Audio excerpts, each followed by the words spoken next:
Hustlers unite, camp hustle ignite. In the land of the grind where the sun never bites. Commentary sharp, cut deep like a saber. Live stream wild, views stack like skyscrapers. Benny cooking, David's on the clock. Cobbles with the shots, Exo Charles got the locks. Taking souls for free, snatching time like a thief. YouTube grind heavy, no room for belief.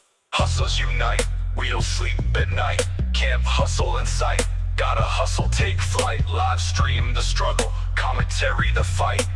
Hustlers unite, keep the hustle airtight. Camp hustle one, it's the mission they dread. Where the vision stays sharp and the critics get fed. Videos drop, every second's a jewel. Taking souls for the free, no mercy, no school. Benny stirring pots, algorithm in the stew. David stacking chips, playing chess with the view. Cavos with the mic, truth bombs, they explode. Exo Charles in the shadows, unlocking every code. Mic in the hand, hustle in the veins. Content on the brain, never playing games. From the comments to the streams, this is how we reign. Hustlers unite.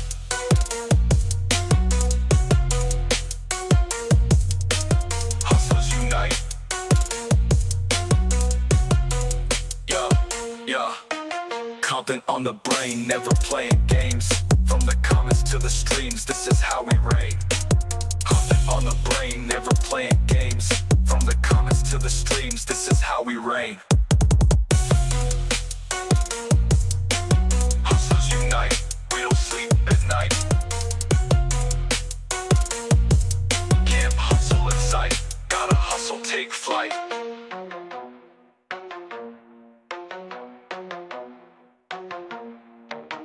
Mic in the hand, hustle in the veins. Content on the brain, never playing games. From the comments to the streams, this is how we reign. A lot of stuff you guys say in general, I think is stuff that's kind of childish. I'm turning from a simp to a pimp. Alright, bro, can we grow up? I was popping my and living my best life in these white boy frat houses, and I had a roster of guys that I would rotate through. You know it's hard out here for a simp. When you're trying to give your honey every cent. With all the favorite podcasts, money spent. We let them bros talking shit on Fresh and Fit. You know it's hard out here for a G. When you find out that you're woman for the streets. Is it really worth the bombs and for shame? You getting scum blooded, please do not redeem.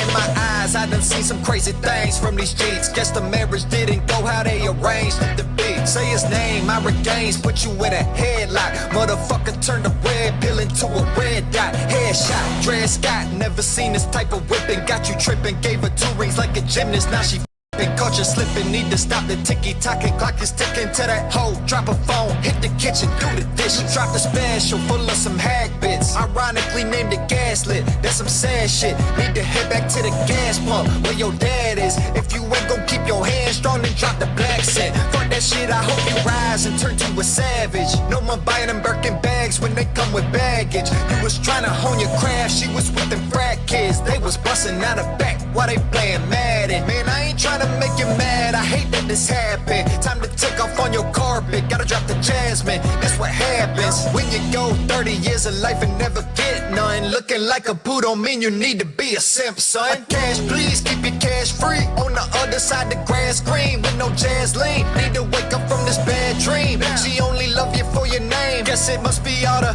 bundles of cash to make her sing. You're a king, you just need a real queen for the throne. Independent brown baller and your money is your own. She ain't working, cooking, cleaning, don't contribute to your home. All she do is take away from what you grown. I say brown boys selling quick, got bitches wanna check. Leash tight, no slack, time to take that pussy back. Go and seize on that bitch. Her soul rotten, can't spray no Febreze on that shit.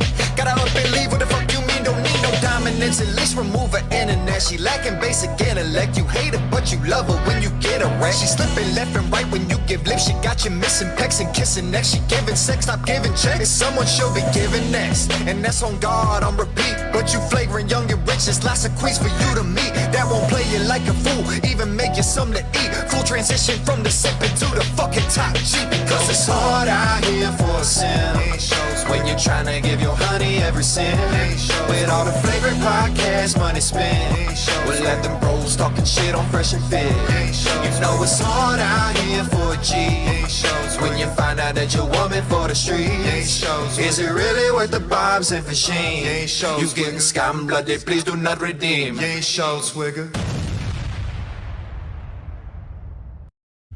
Good evening, ladies and gentlemen. Welcome back to another live stream. We are starting at 1 a.m. Holy moly, that is insane. Let's not waste any time, man. Let's just jump right into it. Good evening, ladies and gentlemen. Good evening, man. This has just been one hell of an evening already. We're already getting started, and I have no words. All I can say is I gotta really just get my shit together, man. I don't understand why I have to deal with these last minute issues before the stream starts. I had the day off today. I had all the time in the world to prep, and I did. And I was like, okay, I even recorded a couple of videos. It wasn't until I wanted to start streaming that this NVIDIA update thing, I needed to update my drivers, and yeah, it was just, that was crazy. Had to restart my computer like 4 times. Anyway, I'm just glad that we're live now, and I can finally get to this video I've been trying to get to forever. So yes, I did put a poll for you guys in terms of what you guys want to see, and it seems like well, actually, let's check the vote. I want to see. Let's see what we're looking at in terms of what you guys voted as far as the poll that I put. What you guys think? Let's go to it. So right here, I said, do you all have Akaash and Jasleen fatigue yet? I know some people do. I mean, she's all over TikTok. She's all over Instagram and YouTube. Everybody's talking about her. Can't get away from this couple here. It looks like 100% of you have said, no, I'm here for all of it. Her OnlyFans is coming soon. You know, that literally is the failsafe if Akaash finally grows some balls and leaves her. She said it live on her TikTok that she will start an OnlyFans if, you know, because she doesn't have any other skills. So it looks like all you guys are ready for it. Good to hear. So let's jump into it, man. As far as the new news, actually, I would like to shout out to Mr. Crack Amico for that simp song. Amazing.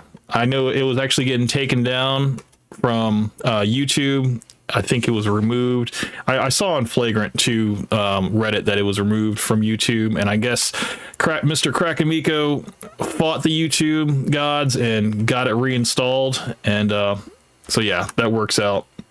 Yeah, I mean, these are just jokes, you know, and comedians should understand that, you know, we're just playing around here, you know, nothing serious. We just want the best for Akaash here, and sometimes you got to grill people in order to, you know, get them to realize, you know, where they stand. So let's go ahead to the first thing I saved here. This is the thing we're going to go over here. So this is Akaash. He responded to this controversy finally, and he actually did a comedy show where I think he took like 10 to 15 minutes to kind of explain the origin of him and his wife's relationship, and how she was with him when he didn't have any money, and how they were dirt poor, and, you know, this is before they even got married, you know, and they were sleeping on the couch and all this stuff, and he was just, you know, he was broke at like 34, and she knew that, you know, she stayed with him all through the time that he was broke up until now, you know, that he, you know, has money and stuff. And he's just like, yeah, you know, she stayed with me when I had nothing, and that's got to mean something. But does that mean that we need to just disregard the way she's treating you now? I think she's kind of running your career into the ground, you know? But so this post was by a person who went to one of his comedy shows, and let's read it together here. So it says, I went to a 7 p.m. show last night and it was extremely awkward. He was clearly not processing this situation well, and he ended the set 20 minutes early. I only found out about his wife the day of the show, and honestly, after seeing that set basically be his therapy moment about it, I am way more suspicious of controversy than before. This is clearly something he's insecure about, even though he tried way too hard to make it seem like he wasn't. He spent the first 10 to 15 minutes of the set talking about the controversy, how his wife has been loyal to him, and everything she's been saying is just jokes and is fine with him. No one in the crowd knew how to take this information, and I truly believe that the majority of the fans there had no idea what was going on. This only made him spending like a third of his set on it even more awkward. He then proceeded to jokingly call his wife a whore every time he brought her up, which was just not helping. I think it ruined his whole set and the mood never recovered, which I think is why he ended early. I honestly don't give a fuck about he or his wife's sex life, but if the orgy stuff is really just jokes, then clearly he's not cool with it and hides it, and or she is not very funny and no one close to her has told her yet. Curious to hear if anyone else went to the later sets and had a better experience. He's in San Francisco till Monday. So, I mean, I can only imagine what a show, an Akaash, comedy show would be like. I mean, I have seen some of his stand up, and I do understand that 10% of it is whatever material, typically talking about like relationships and stuff, and the rest of it is like crowd work. He's talking to people, and he'll pick some people out of the crowd. He'll kind of focus in on people if they're Indian, and he'll ask, what's their last name, and then he'll find out, okay, so you're either a doctor or you own a gas station, and he's just like, he's really good at pinpointing that stuff.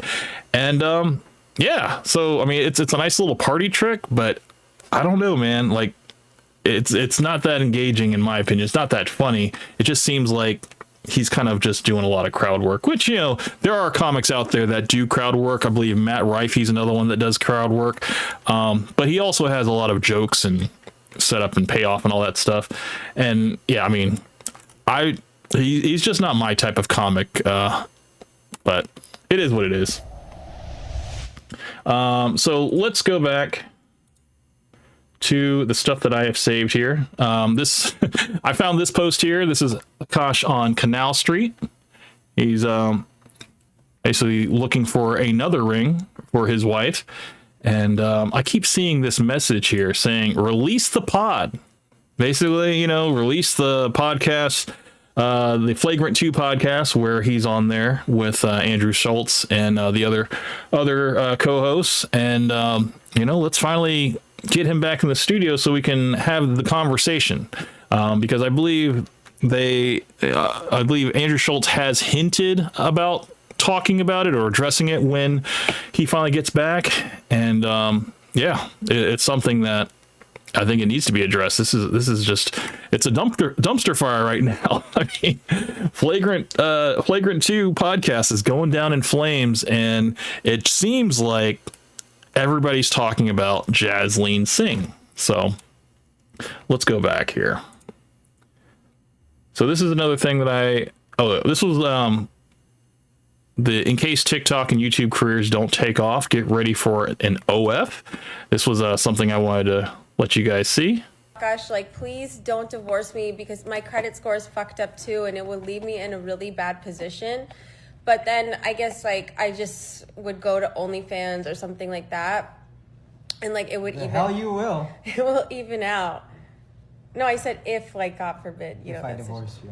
Don't say that. But you said it. Why are you even joking about that? I'm not joking. You're joking about getting on OnlyFans. If I said if. Well, I wouldn't do it anyway.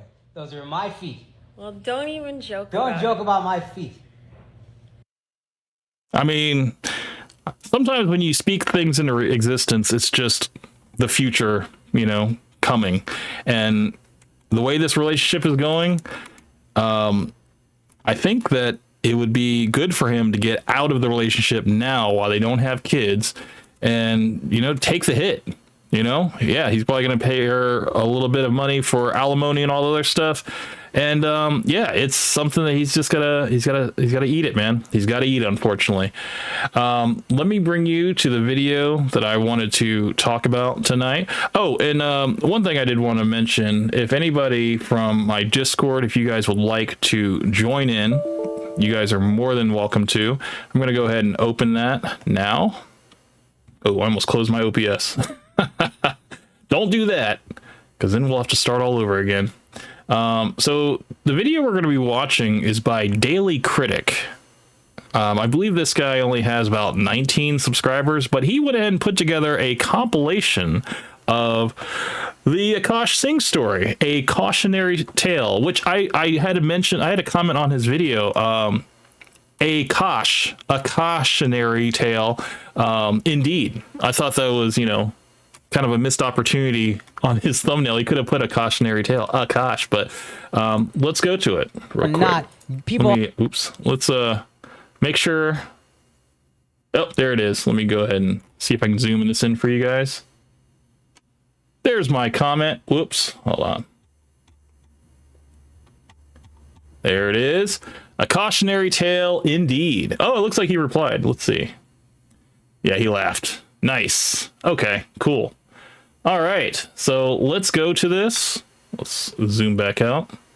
Yeah, and everybody's talking about this, man. I believe Stevie Knight made a video. Everybody's made a video about this now. Even people I haven't even heard of have made a video about it. So, yeah, let's get through it, man. It's already an hour, so let's go. Are looking at you as a role model. You guys have established yourselves as role models, from simps to pimps, which is another motto I find kind of corny, but I looked into what you guys are about. And a lot of the Machiavelli came back. He said, sad for the simp Akaash. Yeah, man. It goes back to that bar, man. It's like, you want to bring back a poo, man. Doesn't mean you have to be a simp, son. I love that line out of that whole rap. I thought that was great. shit is just childish, which is fine if you want to be funny. We just talked about how doctors ain't shit for 45 minutes. Mm-hmm. We are not in any way life coaching. We are not in any way trying to help men outside of, hey, come have a laugh for a couple hours. Right. If you're going to paint yourself as life coaches and then say shit like, my preference is, which is honestly bullshit. It is, I don't want to date black girls. That's the way every black dude that fucks white girls says it. I've dated black girls in my life. All right, bro.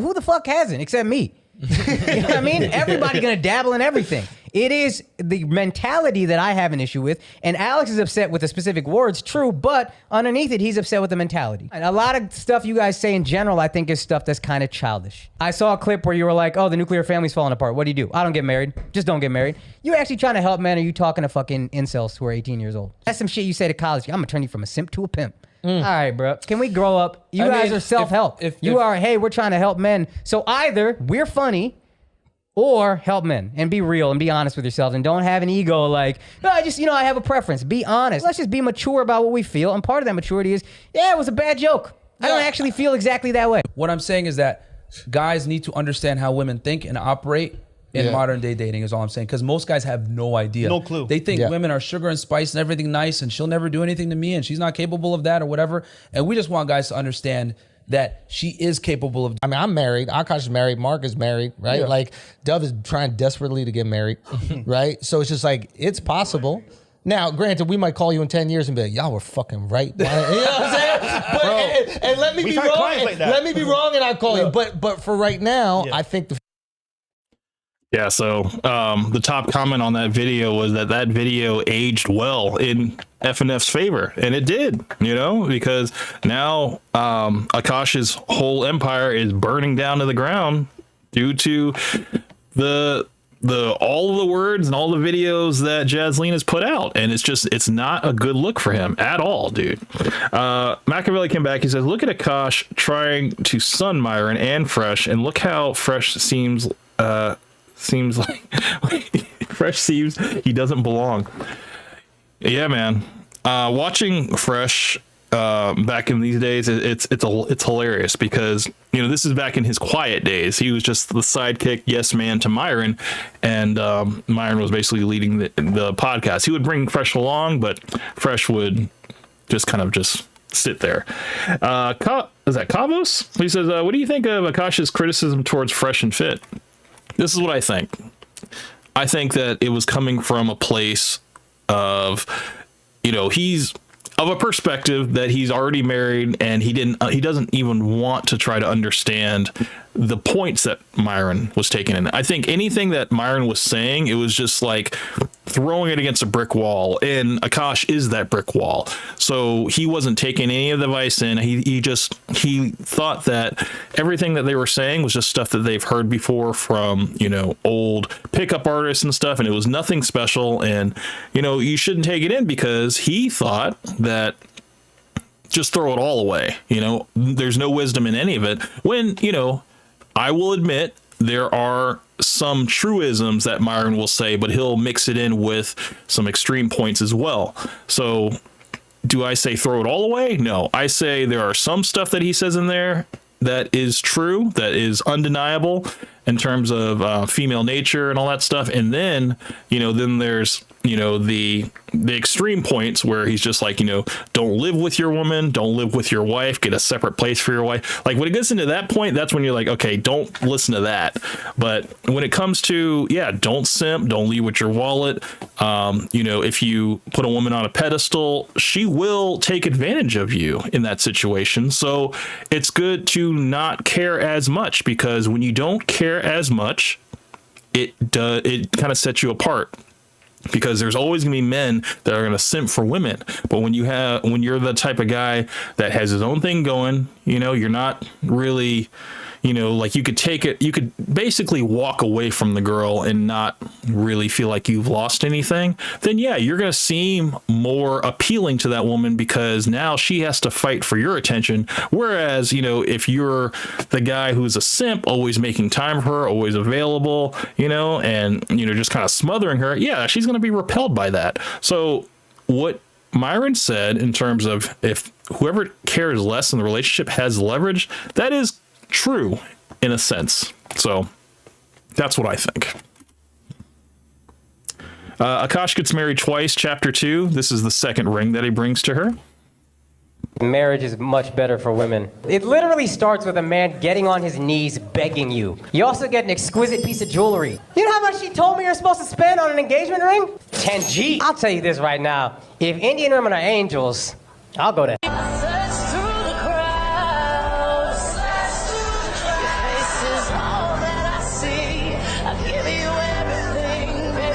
Hold on. I'm going to make this a little bit bigger. It's not much bigger, but it's the best I can do.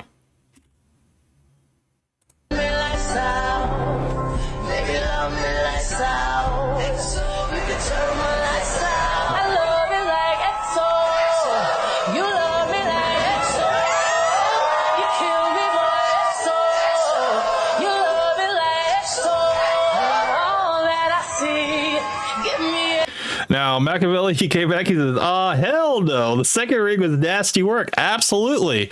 Now, would I say getting a second ring? Because, I mean, right now I'm wearing 2 rings right now. It's not a reproposal, but it is for the first ring is for, you know, the initial ring, and then the second ring is for 5 years. So I would say by 10 years, we're probably going to maybe do another ring, but it's not like a reproposal. That wasn't even my idea to do a second ring. That was my wife's idea to do the second ring, and she paid for the second ring. So, you know, that was something that she wanted.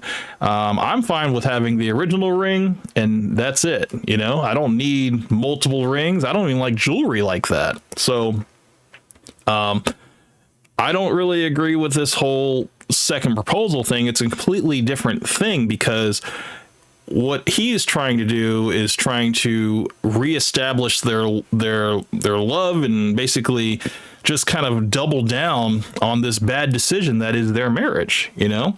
And he's just trying to secure his place, and he thinks if he just gives her another ring, that will secure him even more. But it's right now, it's not giving him the result in terms of like her actions. She is, if anything, it's going to her head, and she's giving him worse behavior with the second ring. So it's not giving him the result that he wants. So it's not a good idea, at least in this situation.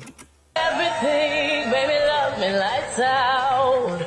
Baby, love me lights out. And she had already set the parameter 10 G's for the first ring. And, that's a tall order, man. It goes to say it's not about love at that point. It's just about status and, what can you do for me? I mean, if a girl really is down for you, it's not going to matter the value of the ring.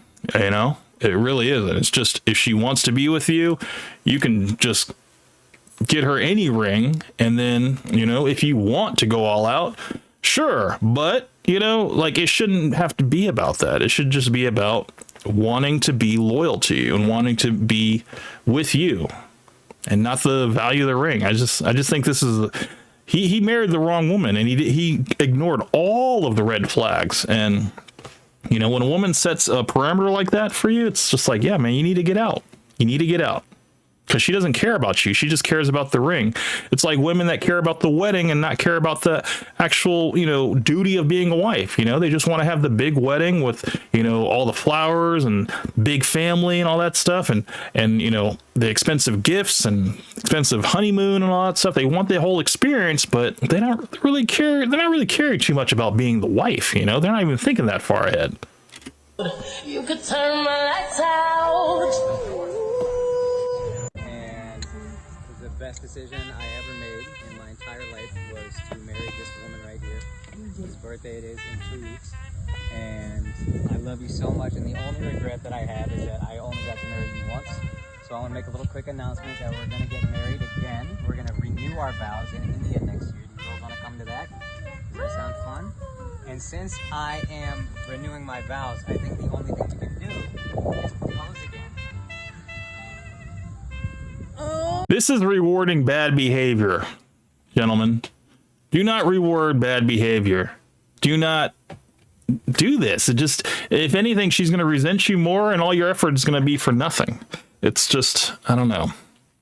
And of course, right now, Akaash is like 40 years old. So he is basically having his teenage romance in his 40s, because this is the first woman he's ever been with in a serious relationship.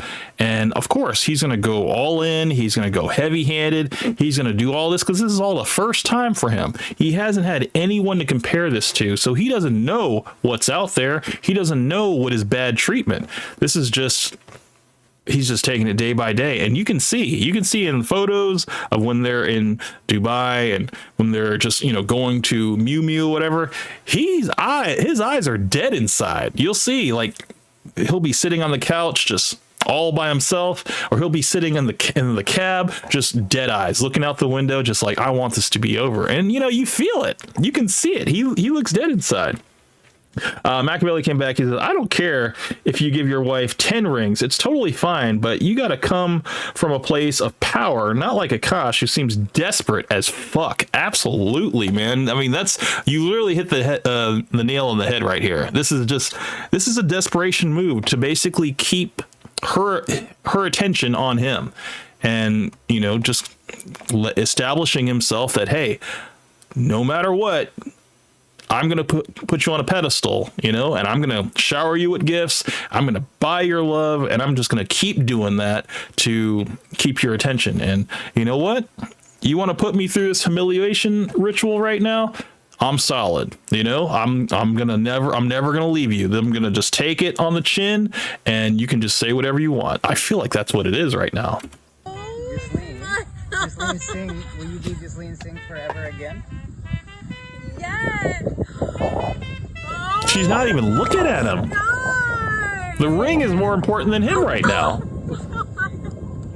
Take that rinky thing off. Rinky dink. Did you guys know this? Yes. Oh my God. How big is this? Big enough for you to shut up every time I tell you. Thank you so much. What do you say? I die inside every time he goes in for that kiss. You peed on Courtney Mustard. You were sitting in her lap and then you peed on her. That's like a Andrew Schultz. That's like a 4 to 6 carat ring. Nothing. So, I mean, just the size, looking at it, that's about a 4 to 6 carat ring, meaning it could be anywhere from $50,000 to $100,000. I mean, it's just, don't lead with, this is leading with your wallet, man, to the extreme, guys. Do not do this. And then I'll also respond to the people saying I don't like my husband because I turned away from a kiss. I've never. Okay, so the comment says, you did this at your mother's birthday? You couldn't wait for her birthday in 2 weeks? Okay. Liked PDA, physical touch. I find it really overstimulating. And so it's something I actually work through with my husband because that's his love language. And I feel like for him, he tries to do physical touch to regulate his emotions. And I find it really dysregulating. Hold on. Move this back here. There we go. So it's something we kind of work through in high stress situations because I get overstimulated when a lot of things are happening and like my mother-in-law is there, my mom is there. Machiavelli came back. He says, oh, absolutely. Akaash took it on the chin like a champ, and he will keep taking it on the chin in the future and future too. And you know, he will be totally fine with himself as long as she's with him. Holy. That's true, man. It's like he doesn't need a lot, man. He just needs her by his side, and that's good enough. He doesn't need anything. He doesn't need her to cook. He doesn't need her to clean. He doesn't need like a birthday gift. He doesn't need her to even be nice to him. He just needs her to be there. And I'm sorry, that is something that, you know, that's the bare minimum. You know, she is not working. He is taking full care of her. She should be on her knees thanking him and just praising him for giving her the opportunity to just live this lifestyle, but she doesn't appreciate it. And that's literally the whole lesson here for guys that are, you know, single, or, you know, even guys that are married. It's like, if you're edging towards this type of situation, you got to get out. You got to notice the signs. It's good because she is showing you all of the red flags to look out for. There's no way a girl this beautiful doesn't break my heart. I was like, there's no way this isn't going to end with me with egg on my face. And there's no way this is like a good person. You don't understand. Girls that look like you are not like you. That's not a real thing that exists in most guys' minds. And she turned out to be the real thing. I saw her from the back, you know what I mean? I saw her from the back. Says everything she's feeling at whatever moment, it's done. She just lets it out and she's free. All these little social niceties that we all do where we just lie, and she'll do it a little bit. For the most part, she's not. You're going to know how she feels, and that's what it is. Guys, I just realized that I'm such a shitty wife because I didn't get Akaash the volley gift. So I just got done with Pilates. So I'm gonna see if I can go to Goyard and just get him like a wallet, and I'll be a good wife. But yes, I am paying it with his own money. If there's a lie. Of course. Why would she pay for it with the money she earned from the podcast? She just has to. It's only what'd she say, $600? I'm pretty sure she's probably gonna get him a wallet that's a lot more than $600, and plus, you know, that money is her money. So, you know, might as well use his money to buy a gift for him. And a wallet, you know, how appropriate. That's all she can think about anyway, is like, look, I need you to have a new wallet so that you can use it on me. It's just, she's so self-centered, man. There's no line. Okay, I'm gonna go in.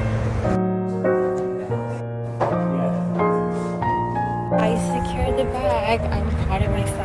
Babe, I thought you got something else for yourself. No, I got it for you. I'm so excited. Did you know I got you something? No, I truly did not.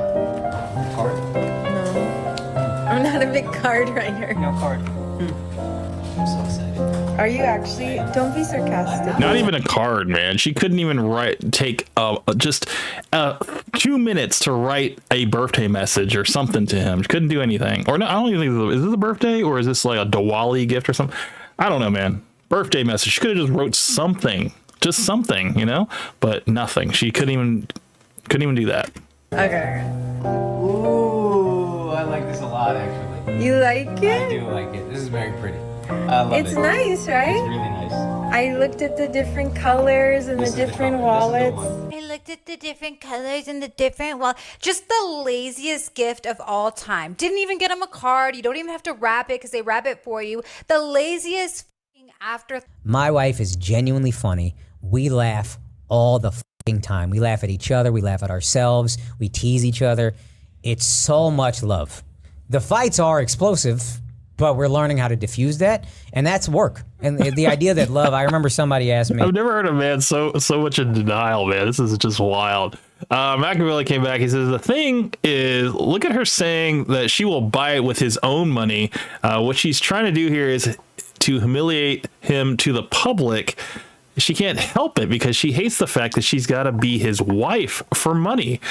I mean, it is, man. It's like in everything that she does, it has to like come back as kind of a humiliation ritual. She couldn't save any of the money that she got from, you know, the podcast, whatever, to just get him something nice. It doesn't have to be like an expensive wallet. It could have been something simple. It could have been something handmade, you know? But the fact is, she didn't want to spend her own money. She wanted to use his money and just get basically something for her. That's really something for her because it's just something, you know, that she didn't even think. I don't even think she was thinking about him. She's just like, oh, that'd be perfect. You know, he already has a wallet. Let's give him a new wallet. And it's just, I don't know. I don't know how she does not thinking. She's not thinking like of a thoughtful gift. She's just thinking about money. That's it. Machiavelli says she hates that this loser had sex with her for his money. That this loser had sex with her for his money, and she thinks she's entitled to it without any Dusty. Man. And, you know, and there are some videos that are coming out. I think that she's trying to course correct now. There was a video. I don't know if it's in this one. I don't want to like spoil it or anything like that. But yeah, it's like she is starting, I think, to like have like a quick kiss of him on camera, and then maybe even like suggest that, you know, they had sex finally and stuff. And it's just like, of course, you know, I mean, you can't brag that you're having sex with your husband or that you kissed your husband and stuff. It's like, duh, you know. It's like we're not going to applaud you for doing what you should be doing. I mean, it's not like you're so busy at work or whatever. You're just sitting on your ass all day. So the way I look at it is just like, you know, that's not something you should be even proud. We don't care, you know. It's like you should be doing that. And then but the way I look at it is it's just she's dangling the carrot, you know. It's like what does a woman do to a simp who a simp is starting to feel a little dead inside because he's not getting the attention that he wants from her and stuff, and maybe he's a little depressed and stuff. She's gonna dangle the carrot. You know, she's maybe give him a little kiss, give him something that he wants, and then she can go back to being mean again. You know, it's like she's got to do whatever to string him along. You know, she's going to do just enough to string him along, just so that, you know, she can get more stuff. My wife was filming some TikTok, and I was talking about how, you know, she was with me when I went broke in 2018, and then now I like buying her things because I remember she was with me when I couldn't. She wasn't pleasant about it, but like she was there. She didn't make my life good, but she was there. She didn't leave. Right. And he said he was there. That was it. She didn't make my life good. She didn't make my life easier. She was just there. You know, maybe she didn't have anybody else to be with at that time. You know, maybe she didn't have a lot of options at that time, or maybe, you know, I don't know. I want to give her anything that she saw potential in him or anything like that. I think she was just biding her time. Positive. Yeah. He said, what's your advice for really helpful?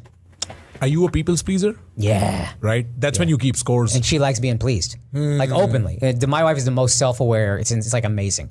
She laughs at herself. She's incredibly self-aware. She's like, yeah, I'm high maintenance. It is what it is. Like, I know what you want me to, I'm not going to apologize. But yeah, that's where the scorekeeping comes in. Because you feel like I'm doing this. But I'm not doing it for you. I'm doing it so you tell me I'm good enough. You know what I mean? That's a very different thing. Right. It's not a true good deed. So it's fine. That's okay. We all have that, whatever. My wife likes being pleased because it makes her feel validated. But don't pretend the score is so uneven that I'm doing this for you. I'm doing this for me. And you're not making me feel validated even though I'm doing this. Yeah. It's not you don't do shit. I just need the validation.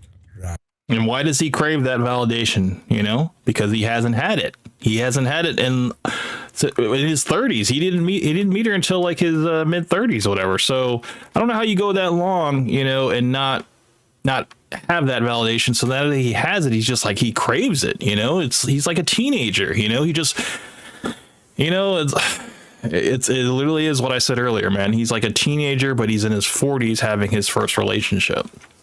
Machiavelli came back. He says he thinks she was there, but she was fucking the fat boys meanwhile. Yeah, man. And you know, that's the thing, man. She has said that you guys believe that Akaash that has only been with one woman. She said that both of them have been in previous relationships, but Akaash never said that. He's never claimed that.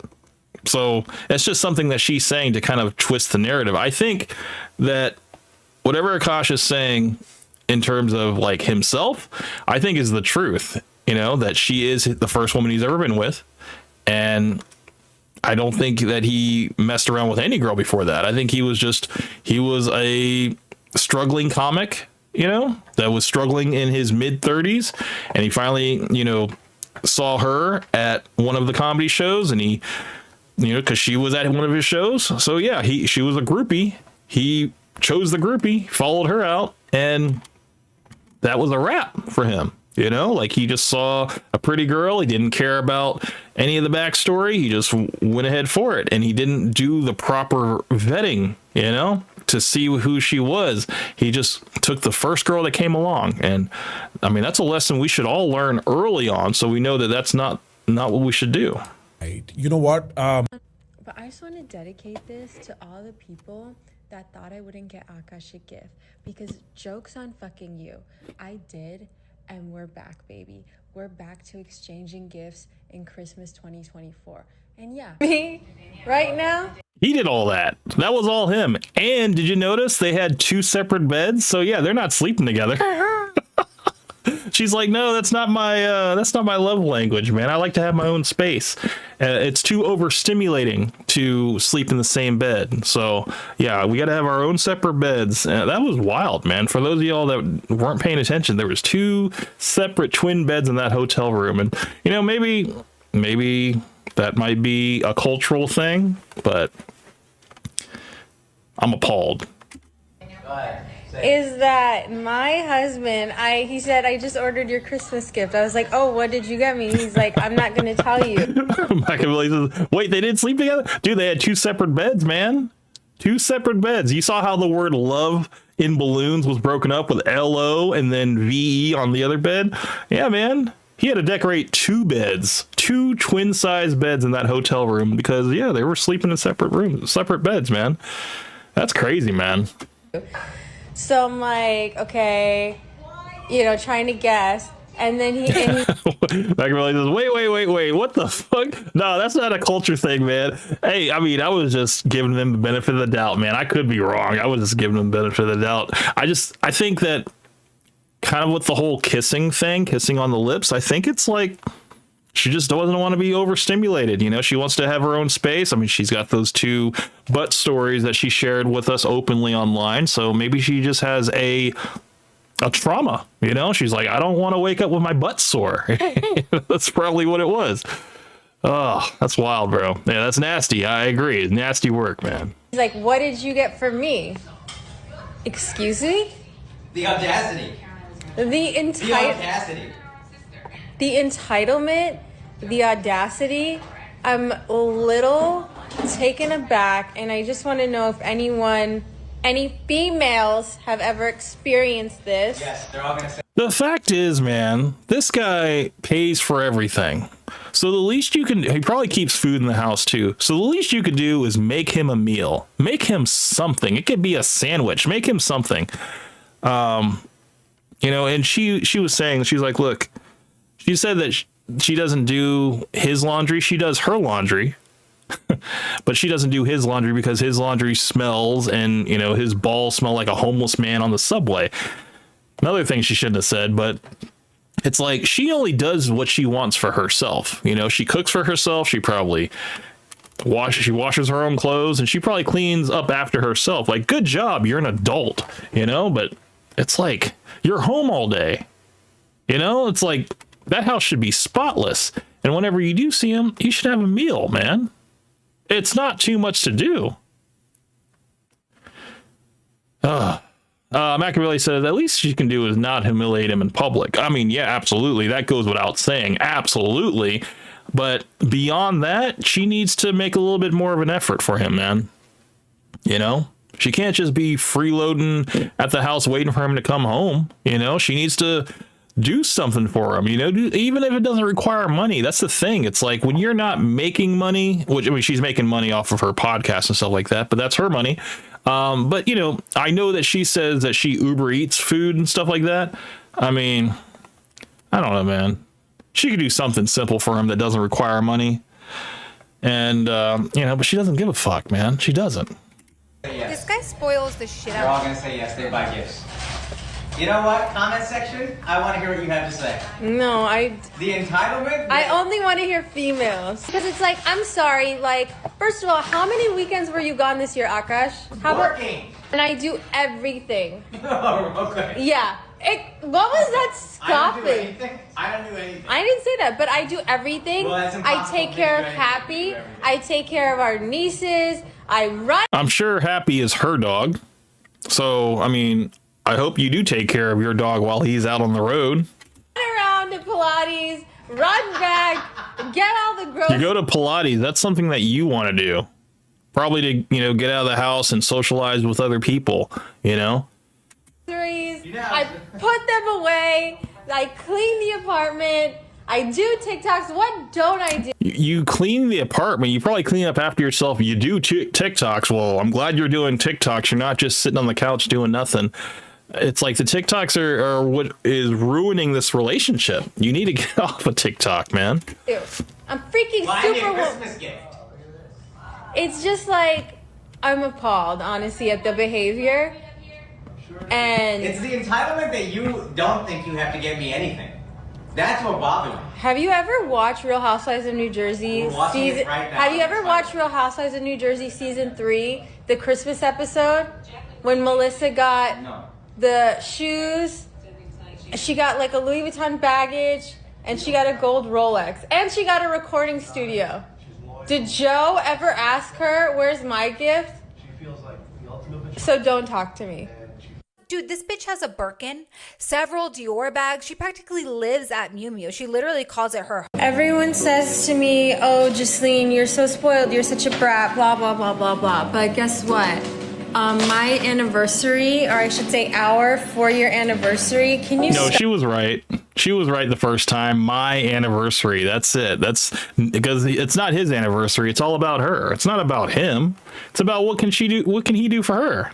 She was right the first time. The year for me is Oh, I know this. Go. tax day. No. It's Akaash's birthday. And I feel it because she's being nice to me all day. And by like 8, like 10 p.m., I can feel her getting just like, I'm so ready for this to be over. Why? It's like I turned back into a pumpkin at 12:01, May 5th, and she's so relieved that she gets to be mean again. Okay, May the 4th is Akaash's birthday. And May the 4th be with you. Yes. thank Yeah, and every year I dread it because I have to be nice the whole day, and I have to get him something, and I have to also be nice and do like acts said of that twice. kindness. She said that twice. You know, she said that twice. She couldn't come up with anything, so I gotta be nice. You know, she said it twice, of course. Machiavelli says she said it on purpose to show the internet who is the boss. I mean, I think we know who wears the pants in that relationship, you know, and who has the leverage. I mean, Akaash is basically paying for it, man. He's paying for it every day with his bad decision. And, you know, the fact that he stays with her, man, he's choosing this situation. So it's like, I can only feel so sorry for a man that doesn't want to help himself out of a situation like this. Not okay with it? Okay, go ahead. Well, it's really hard For her, it's really hard. for me. She needs to just, you know. Listen, I'm just used to being treated like a princess all day, every day. So that one day that I don't. Oh, what torture. Yeah, it's And hard. treating somebody else like they're the main character, that's like the lowest in her book. That's what it is. But she was basically like, women, why do we think that we need to fit into this box of being consistent and doing the same thing every day? And when we don't, what do we call ourselves? Lazy. And I was like, oh my God. Okay, remember like a couple months ago and even now, everyone's like, all right, summer's just around the corner, summer's just around the corner. And everywhere I saw in the TikTok comment sections, it was like, follow your plan, not your mood. Follow your plan, not your mood. And I was like, something about this doesn't sit right with me. And I just like couldn't articulate what it was. And this girl, Jen Morel, just perfectly like said what was in my mind. It's like, no, we as women actually have our own internal hormonal regulation system that tells us what to do. It tells us when we're more tired and we need more rest. It tells us when we need to be more introverted and introspective, or more extroverted and more like happy and out there. So it's like, no, I actually will be following my mood. Like if I need more rest or I need more sleep. And this is something I've been talking about with my therapist a lot lately in the past couple of weeks, like how hard I am on myself. And I think that's especially true for South Asian women. Like women are already hard on ourselves, but for South Asian women, it's built into the culture. It's built into our family structures. Like it's called shame. Like why do we have shame for having a period or for like keeping pads out, for a bra out, like whatever else? It manifests in so many crazy ways. No shame for humiliating your husband and making him a fool. There's no guilt in that. It's just the fact that she has a period, the fact that she has to leave pads out and stuff like that. It's little stuff like that, not the big stuff that she's doing. The little stuff is what, she has to, regulate. Machiavelli says, Akaash is fresh if he had a wife. Well, I mean, the first wife that Fresh had was, a little bit of a chunker. And, yeah, I mean, Fresh was a total simp. But he's a total simp with any woman, though, like he just, we all know that, he pays for box. He can't get women off his charm. And yeah, it's just going to always be a leading with your wallet type situation. So, and yeah, Fresh has said that he's ready to settle down and find his one, but I don't think so. I don't know if that's even a thing anymore. That was something he was probably just saying to throw a line out, get some girls towards him, whatever, and I don't think it worked. It didn't work. That I've actually caught myself, like maybe I'll spend all day editing a TikTok and my kitchen will be a mess, and then I'll go to bed and be like, ugh, I was such a lazy piece of shit, I didn't clean up the kitchen. But then I'm like, I actually have to check myself because I was so used to that natural thought occurring that I didn't even check it. And now I'm like actively being like, no, Justine, you did do something. You edited a vlog all day because it takes a long time to edit. Yeah, because TikToks are more important than maintaining a house when you don't work. Like, what the hell kind of following your mood and not your plan? It's like your responsibility is, I guess whatever you value. And I guess, she values more of her influence and her career, if you will, over just being a wife. That's a lot higher on, the pleasure scale for her. She would much rather do for herself and boost her own status than maintain a house, for her husband. So it's okay if you didn't clean up the kitchen. Like, it's actually hard. She forgives herself. She forgives herself for not doing this stuff. She rationalizes it in her head of what she's doing is okay. It's okay that she let the house be dirty because she worked so hard editing that TikTok, making her husband look like crap. To maintain a consistently clean house when you're trying to work and be productive in other areas of your life. So for me, my priorities every day, come here, Ham. My priorities every day are like working out, making sure I'm walking my dog, taking him out, playing with him, showering, skincare, all that, and then cleaning. Your priorities are showering. I mean, that's good. That's good if you're Indian, but I mean, just in general, you should be showering every day. That shouldn't be a priority. That should be a necessity, but all right. And cooking are on the lower end of the priority scale for me, but maybe coming back. Cooking and cleaning are okay. I mean, I guess if you're with a guy that has a lot of money and stuff and you just, all you guys do is do takeout and going out to eat and stuff like that, maybe that's not something that you have to worry about. of the joint calendar, so I'll like look forward to his arrival. Maybe I'll like put my makeup on or like have a plan in place, like, oh, when you land, like let's go shopping, let's do this. And he's like, oh, I'm actually kind of tired. I'm like, oh, I actually don't care. And you're gonna take me shopping because I have like, you know how they say you see a person's true character or true colors when they don't get what they want? That's me. I'm a horrible person when I don't get what I want. So I understand what it's like when you don't get what you want. Oh, I need to take my dose out of the air fryer. And this is a constant for her because she didn't get the man that she wanted. She settled for Akaash. So this is a perpetual mood that she's going to be in because, yeah, she settled, you know? She's constantly not getting what she wants, but she's going to have to, you know, squeeze whatever she can out of this situation to make herself feel better about it, about her decision. Anyways, so I think she just didn't get what she want. I think she pulled the big guns in, who is her husband, and I also understand because when I don't get what I want, I also pull the big guns. But Akaash's big guns are not as big as Brian. Brag to me on all the frivolous things you got, and your girl sitting there getting nothing. You're corny. Don't brag to me about that. Or just do it in silence and understand it's trash. That's broke boy behavior to me. I don't like it. And I am a sexist. So always maintain this. Let's never forget who I am. Speak on it, please. And thank you. Love you. Love you. like when we leave the house, I'm like, should I bring It's so pathetic, man. It's like he plays to her ego and everything that she believes and stuff. He's just like, you're right. Absolutely. I mean, even like him, I mean, he used to be broke. For him to speak like that, you know, and say that, you know, this and this is broke boy behavior. It's like, dude, you used to be broke. You guys used to be on the couch and you were thankful that she stayed by your side. And now you've completely flipped now that you have money. Basically, money won't unlame a lame. Okay. We know this for a fact, but it will change your perspective on things. And it obviously has changed his perspective. my wallet? And he's like, no, I'm your wallet. And My wife is objectively gorgeous. Me, no. So that's what you got to do. I got to work my ass off, and then every time she starts looking at me and she starts assessing my beauty, I just throw it back. Sometimes I walk a little faster in the school hallway. The main character pod is for the girls that know they are the main characters in their life. Period. They are unfiltered, they are unhinged, and at times they crash out because they don't give a fuck about what other people think. It's like, I wouldn't reply to a hate comment with more hate because then you're just blah. I didn't listen because this is my page. So when it's your page, you can do whatever you want, okay? And I'm not crashing out. I'm totally not crashing out, okay?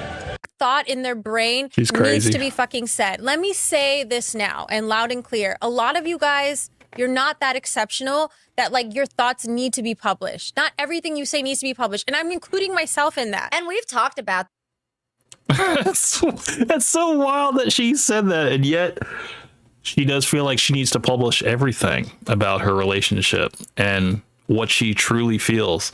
And it's just it's bringing Akaash down in flames, man. It's wild, dude. Who could be like a myth for me is like, oh, you should be like cooking and cleaning for your husband. Would you say that's like kind of a No, myth? that is. It's like women should be more in this feminine role or gender role-y when you get married and stuff, because South Asian culture is women are the homemakers. Yeah. So it's like I love gender roles in certain aspects where I'm so emotionally supportive of my husband, and like that's where my strengths are. Like, but it's also like I can talk to him about business deals and like, you know, I can like counsel him on certain decisions. But in terms of like cooking and cleaning, those aren't my fortes and they're not something I care to do. And I feel like it is really emphasized in South Asian culture, but that doesn't mean that you have to be a good wife. And cleaning is hard. Wow. And it's So she's convinced herself that she doesn't have to fall into the traditional role as a stay-at-home wife, which she is. You know, she's like, no, I don't have to do those things. No, we don't have a maid, but we should. We should work towards that. So that will kind of eliminate that issue of having a dirty house when you come home from being on the road for 7 months. stressful and it damages your cuticles and your nails. If you spend like X amount of money on the nail salon, it's kind of a waste to like up your manicure. That's how we kind of split that. We outsource, which I truly believe in. And then for laundry, like I do my own laundry, he does his own laundry. I think that we even have that ability. You can't take like wild, man. It's like you can't just throw his stuff in with yours, you know? Or you can't just do his laundry, you know? It's like it's just wild to me, man, how she wouldn't even have that level of consideration for him. So with Akaash, I feel like I knew that about him very early on, that he was very ambitious. He wanted to work hard and he wanted to be a provider. And interestingly, he was really not making that much money when we first got together. So it really depends. Like you have to look at like the quality of the person that you're with and their ambitions. Like it's okay to be with someone that's not making a lot of money in the beginning because you can work through that. But the person has to be getting up every day, going to work, like chasing their dreams, doing all that stuff. And like, unlike Neho, I didn't make a fuck ton of money. I was working, but like I was not making a fuck ton of money. And what do you do for a living? I shop, drink matcha, go to Pilates, and stay beautiful. That's what I do. Yeah. Wait, I was gonna ask you, okay, because you're telling me kind of like how your house works and stuff, do you and Akaash have roles and responsibilities that are different? Or how do you guys divide up chores, or do you work at all in your home? Yes, I do. Here we go. Let's look for the list of stuff that she does for the house. Things. Some of the things I do, well, you're putting me on the spot. Damn, dude, we really gotta think real hard. We gotta think about it. Let's take some time and think about what do I do at home all day. Let me think. Gotta make myself look good here. You walk happy. I walk happy. You walk your own dog, okay. Take care of your kid. I give hand jobs. You give hand jobs, okay. Yeah, no blowjobs though. I put cereal back after I've taken it out. For your You put cereal back. What does that mean? You put the cereal box back on the shelf after you're eating a thing of cereal? Okay. self or for both of you? For myself. Of course, for yourself. I rinse dishes. Okay, that's good. You rinse dishes. You probably rinse your own dish. You probably don't rinse his dish, just your own. I order water bottles. So many things I just listed. You order water bottles? You're on your phone anyway. I mean, might as well, right?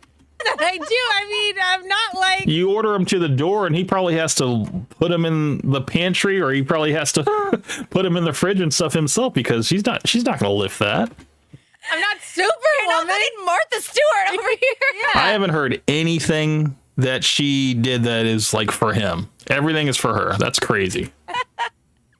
Okay, Nail does laundry. She does one thing. And she acts like she does so much more than me. Bitch, all you do is laundry. Okay, I don't believe in gender roles, but I do believe men should handle taxes. I believe men should handle trash, anything trash related. Yes. I believe men should handle, what else? Car related? Yeah. We each do our own laundry. Okay. Which I think is fun. Yeah, that's fair. Yeah. Wait, that's totally fair. Because Yeah, you don't like the ball sweat, remember? Yeah, I don't like it. Gender roles to a point. I think like you're basically saying you do to a certain point, where it's like I'll do certain things like, okay, my husband's ring was stuck on him. And you know, like men, they have no common sense. And I'm like, okay, so let me take it off. He's like, no, it's not going to come off. I'm going to sleep like this. And I'm like, okay. I get some lotion. It comes off. He's like, thanks, baby. Or like...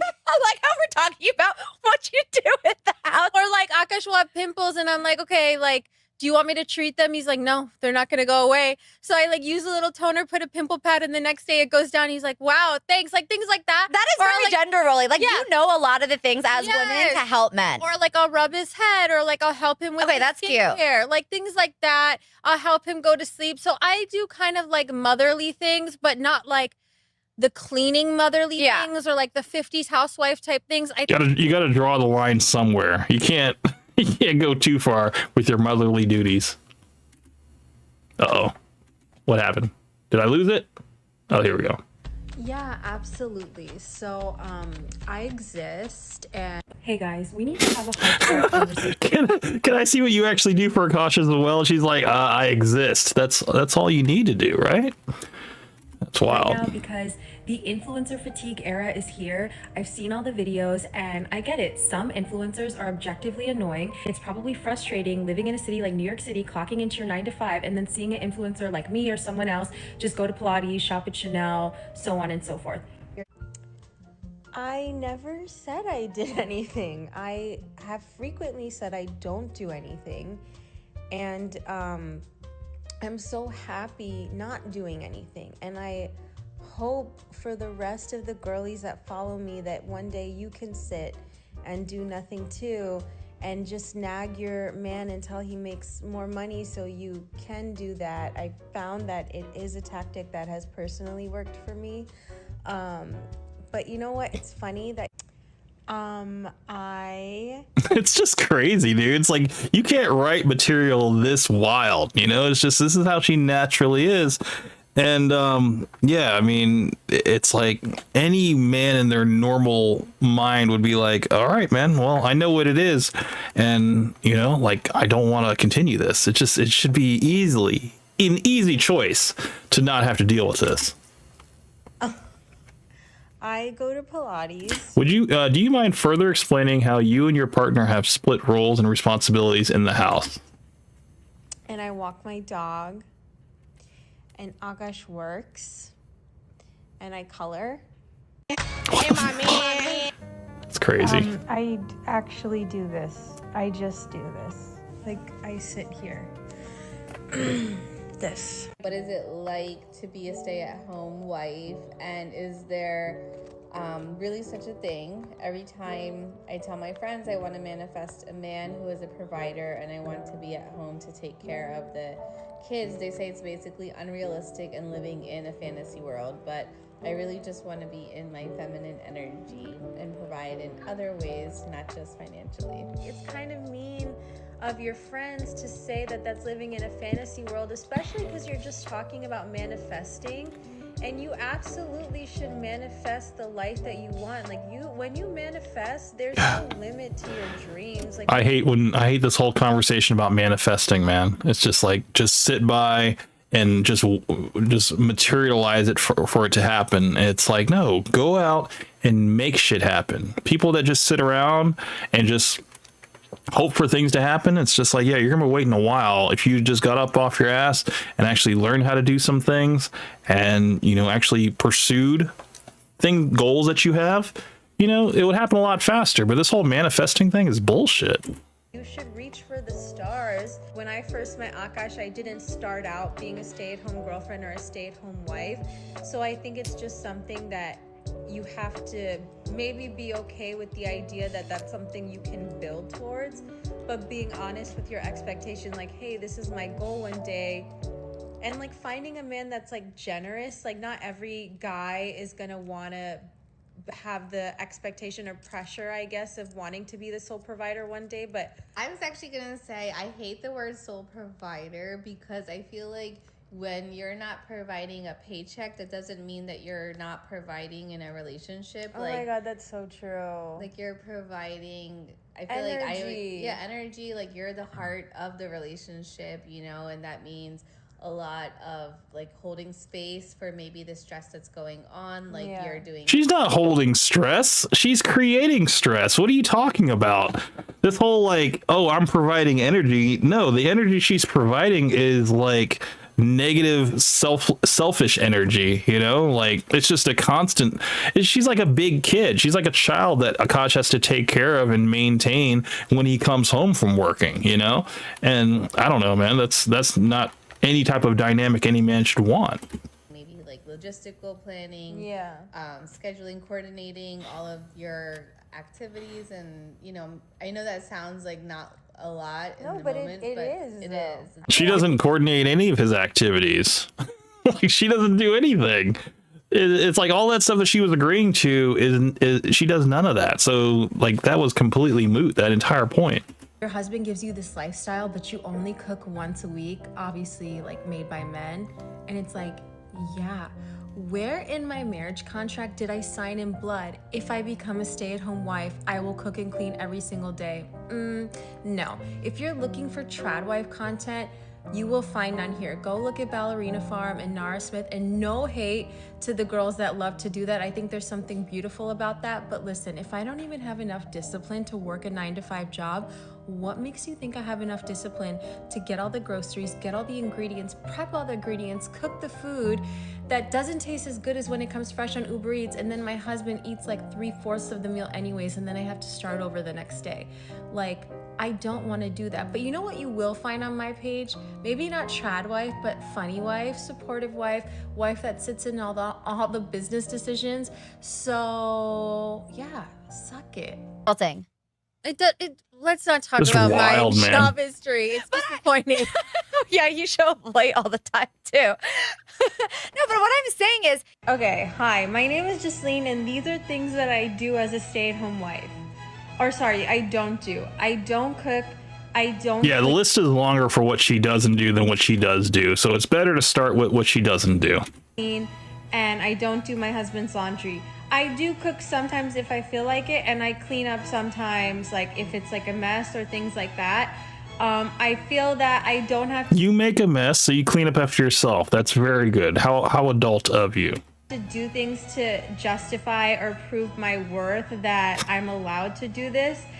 And here are some of the things that I do. I pick out movies. That's it. You pick out movies that you want to watch. What are you talking about here? I pick out fun movies. When you say fun movies, you mean movies that I really I'm gonna watch? I craft witty replies. Just give a couple No, examples. just let me cook. You want to cook all of a sudden? I walk happy. Oh, I take care of my dog. I take care of our dog a lot. I'm an amazing dog. You're right the first time. You take care of your dog. I take him to all his appointments. I do all that stuff. I provide emotional support. I'm very understanding of my husband's work schedule. Don't say anything because I am. I'm not saying anything. And what else do I do? That's it. I order water bottles. For whom? For me? For me. I'm a wife, but I don't cook or clean, and I don't feel like I need to justify my worth by doing that. And if my husband's happy with it, I'm happy with it. I do love luxury shopping. Unfortunately, it does fill the voids deep inside me. I'm not hurting anyone except my own wallet. All she has to do, she just sleeps and looks beautiful. And Exo Charles, welcome to the stream, sir. Yeah, man, this is tough, man. This is basically a complete dissection of their relationship and all of the negative red flags that Miss Jasleen has presented for us willingly. And you know, this is just a huge case file of why Akaash needs to just snap out of it, realize the bad decision that he has made, and get out. He needs to get out. But yeah, welcome to the stream, Exo Charles. We hustlers. Good to see you, man. Has had a little bit of a late start, man. Had to update some drivers and all that stuff. I do apologize. We started at 1 o'clock, and we're gonna try to make it as far as we can. So let's continue. Welcome to the stream, sir. new.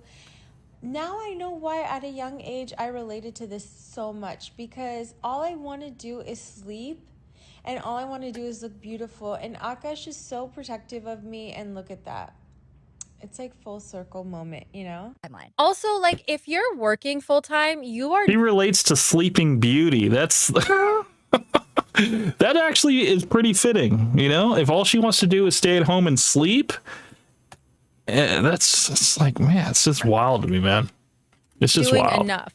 Like, I feel like the bar is getting raised more and more for women, where it's like, oh, you have to be a trad wife and work full time and take care of your kids and breastfeed and blah, blah, blah. It's like, if you are working, you are doing amazing fucking things. And if you're not working, you don't just have to cook and clean.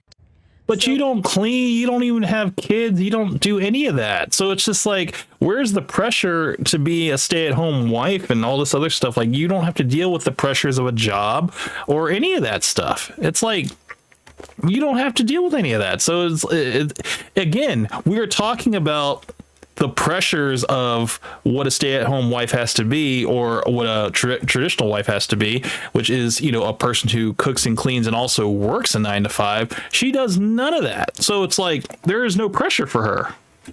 Pretty much the day I started my first corporate job, I knew that I wanted to be a stay-at-home wife. And I had also done internships in college.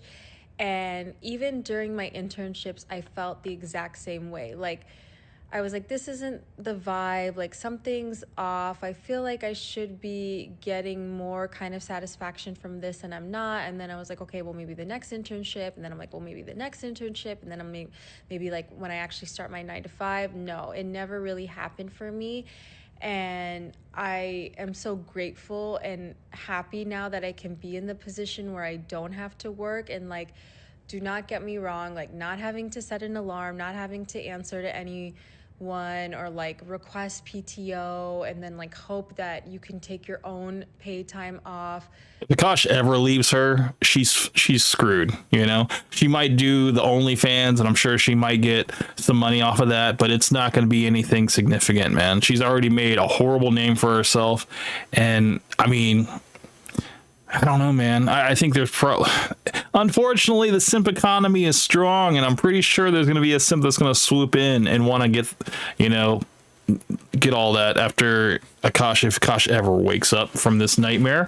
But yeah, I don't, it's unfortunate, man. There's always going to be a simp waiting in the wings for a woman like this and have no idea where she's come from. Not having to worry about like end of year or Q4 benchmarks and bullshit and clients, like it's awesome. At the same time though, when you're a simple little boy, it just breaks their brain that a girl can like just be loved for simply existing. My husband loves me for simply existing. I don't have to cook or clean to justify my worth. I'm not even gonna go through our whole life story because you're not deserving of it. Like honestly, like I truly, like I feel bad for the people that follow content like this because it's just so like damaging and you're just doing such a disservice to young men. And pretty sure like it's all 12-year-olds anyways. And like also, wasn't your account demonetized on YouTube? Like, is this why you're still clinging I'm talking about Fresh and Fit right now. I'm talking about Byron especially to relevancy? Like, I think you should get a job. Like, I'm sure H&R Block should be hiring soon. Be better than this. The only man whose opinions I care about. the dog's opinion. First of all, I'm feminist when it's convenient to me already. So I don't know. That's just what it is. I agree with that. I used to go to work every day, but that was before I discovered unemployment. With unemployment, you get to leave behind the grind of having a job for the small sacrifice of not making a living. Plus, with a lack of career, you might also experience a lack of purpose, which is going to leave you with a ton of free time. And right now, unemployment is skyrocketing, so it has never been more on trend to go jobless. Of course, there can be some side effects, such as starvation, moving back in with your parents, and starting an OnlyFans account. Try unemployment today, because why would you go to work when you can easily just live off your savings? If anyone has ever watched Real Housewives of New Jersey, like the OG seasons, Every time I see Akaash, he just looks dead inside. Like his eyes are just like, oh God, like another day of this. He's just like, man, just take me now, man. Take me now. Melissa and Joe, who were like OG in like season 3, I was like, oh, I want that kind of lifestyle where her husband just takes care of like every need of hers. And I love that. But what I especially love, and I want to like separate for the girls, is like, you don't have to be a trad wife for your man to be a provider. If you want to do that, and that's amazing. You can and be a modern woman and be with a simp that will completely finance your entire life, and just as long as you give him the slightest bit of attention every once in a while, very sparingly. I'm not saying you shouldn't do things for your husband. You absolutely should do seva for your partner, but you don't have to just cook and clean. Like, you don't have to justify your presence as, you know, wanting to be in your divine feminine energy and staying at home and not having as much stress, because as women, we aren't really that capable of handling stress to that degree that maybe men are because of our hormonal cycles. We need more sleep, we need more rest, and that kind of thing, you know? Yeah, I also... Because I know I said I wasn't a hard worker, but let me be more specific. Wait.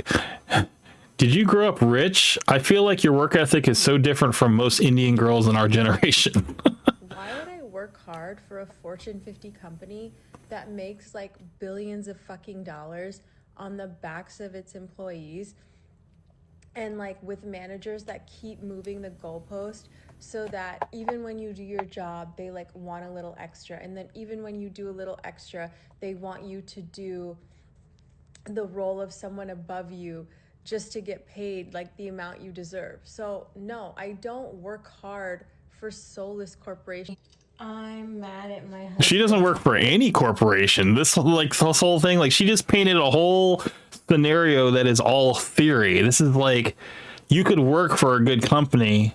You don't have to work for a soulless company where you're just a number and they're trying to, like everything that she just said, like that is a very specific scenario.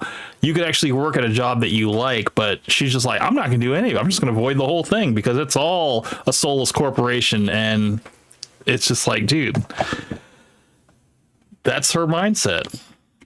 Because he's too busy working and being a provider, and I'm over here having all these cute outfits, cute shoes, cute bags, like want to do my makeup, want to go out, and he's nowhere to be found because, you know, he just had to have integrity and like follow his dream and fall in love with like making people laugh. And so now I'm over here like, what the fuck am I supposed to do on a Saturday night? So if you're in the same position as me, you have a hard-working man. Why is she putting that in air quotes? That doesn't make any sense to me because he is that. You know, she has the ability right now to just sit at home and do a TikTok that is just complaining about her situation, that she has nothing to do, nowhere to go, no one to be with on a Saturday night because he's out there working. It's like, yeah, it's like you have, I don't even want to call him a winner, but you have someone who is out there working hard for you, but you don't want what he's providing all of this for you, and you are complaining that you don't have anybody at home with you. It's like, women want a winner, but they don't want what it takes to be with a winner. Get your ass up and work. And by work, I mean get up, do your makeup, do your hair, find some friends that maybe want to hang out with you. So I am a 31-year-old stay-at-home wife, and I obviously post a lot of aspirational content, but I wouldn't... What the fuck are you talking about? Nobody wants to aspire to this. I mean, you got women that are taking up for Akaash, feminists that are siding with Akaash. They're like, yo, you're making us all look bad here. And it's like, it's bad, man. I don't know if this is aspiring to anybody. You know, it's like I'm hearing men and women say that this is a bad influence. This is not good. Be keeping it real if I also didn't say that a part of me isn't a little terrified that my husband could like wake up one day and just change his mind, and then my whole life would change. So if you are going into a relationship where that's your goal, I just want to make it clear that you do have to consider that decision very carefully, of giving up your ability to fend for yourself and basically depending on another human being. And I know a lot of women do make that choice, and I'm obviously being one of them. And I will say, like, there's a difference between stay-at-home wife and stay-at-home girlfriend, because as a wife, I have like a marriage contract in place, so I do have like some security guaranteed by like the United States law.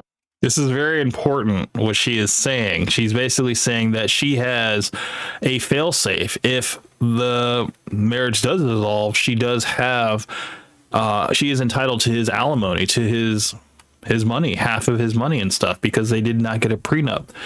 She's trying to make that distinction between stay-at-home girlfriend and stay-at-home wife. She is in an ideal situation.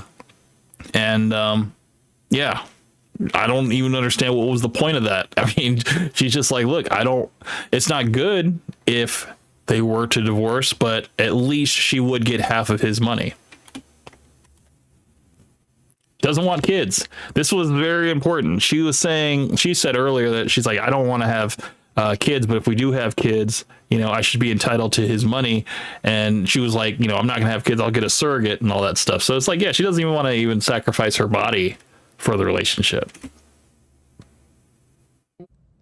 As a 31-year-old woman who doesn't have kids yet, I think people are very comfortable telling me and my husband to have kids and have babies, and Akash, do not have a baby with her. Do not, because then you'll be tied. You'll be tied to her. You don't do that.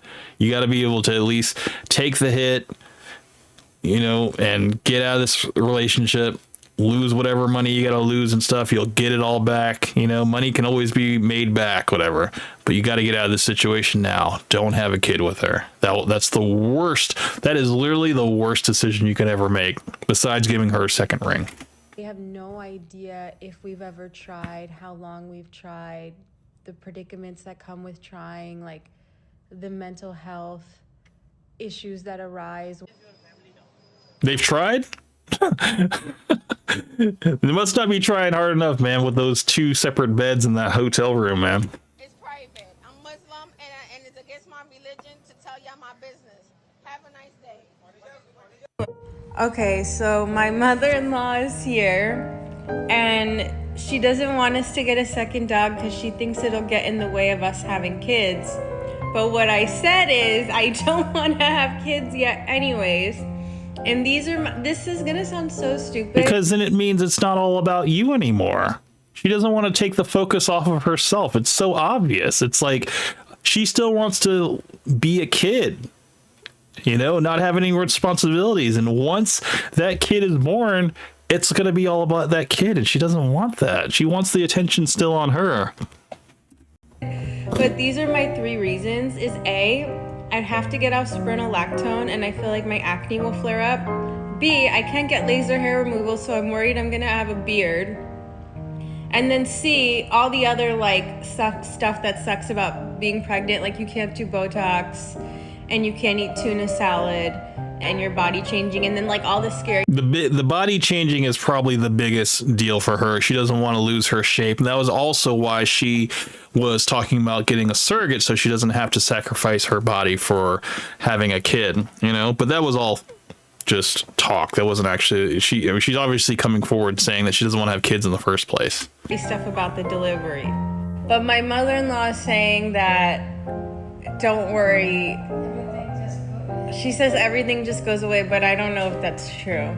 So my question is, does anyone have PCOS that has been on spironolactone and then had to get off it when they got pregnant? And did your skin flare up? And then did it go back down? And then did you get a beard? And did it go away? Those are my 2 questions. What? That's genuine. Because I would really get a surrogate. To avoid acne? Yeah, acne. To avoid acne, to avoid her body changing. She probably would just die if she had stretch marks. It's a big deal. It's not funny. Acne is a primary cause of depression and anxiety. Wow.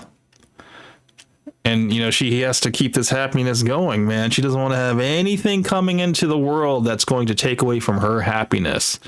Doesn't matter if it's something that they could have together and raise together, bring them possibly closer together, have better memories with.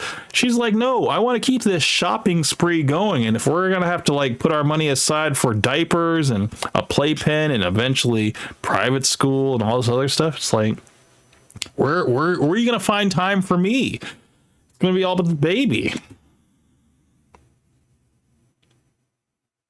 I love a good Nepo baby. I'm not going to fucking lie. Yeah, I'm a Nepo wife. Nepo wife right here. Yeah. And so...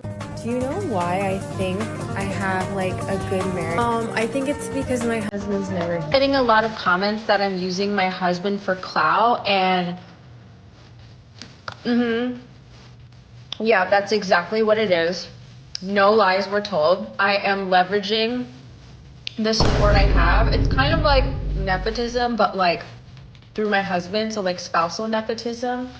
What's wrong with that? Trying to make comedy wags a thing, you know what I mean? Bring females into the comedy space. There's space for all of us.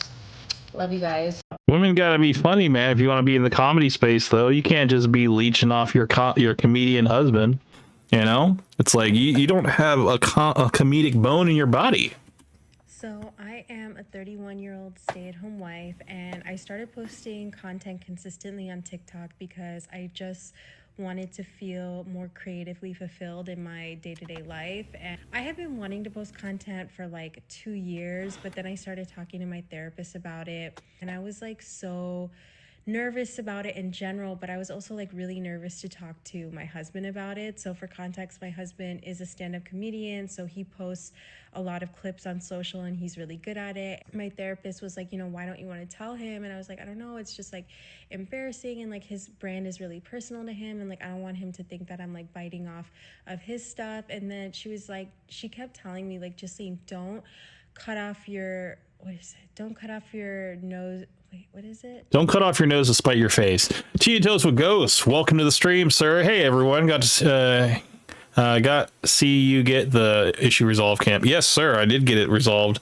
It only took 4 PC restarts, going into my device manager and updating both of my drivers, for my graphics card, and, going into safe mode on OBS, updating OBS, restarting my computer. It was a whole mess, but I'm glad it's going. I didn't want to have to wait until Sunday to do this thing. I'm really glad that we got it going. We did start pretty late.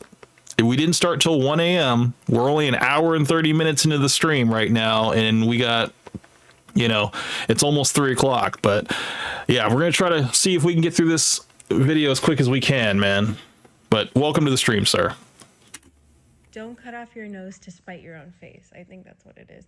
But anyways, it's basically like if you have resources at your disposal, you should just use them. One day I finally just told him, and I was like, hey, like I want to post on social, like this is what I want to do.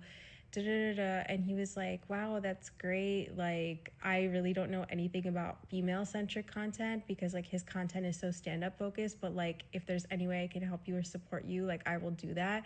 And then like that same night or the next day, he like ordered me a tripod, which was really sweet.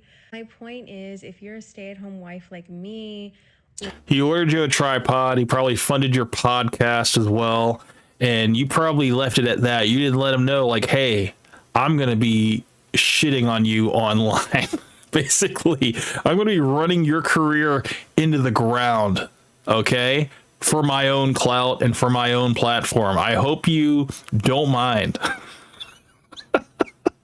Like, you should have said it all, but I mean, I don't even know if she knew that this is what it was going to turn into, that it was going to be, just her venting online about how spoiled she is and how she's not getting enough from her husband, or you're just someone that has, the privilege and luxury of time, like money or any kind of resources, you should just use them. Like, there's like this trope of like, just cut her off, man. It's like she's not talking about anything important. Made my clothes so smelly. The smell is unreal because the balls. No offense to the homeless people, but like, no offense to the homeless people, okay?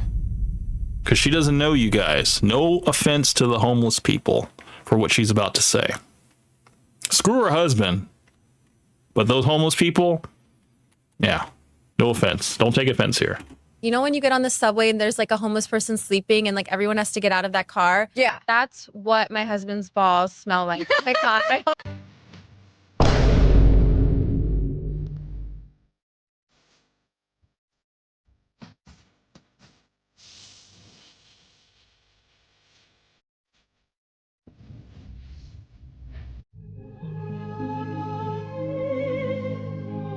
When disparaging your husband makes you famous.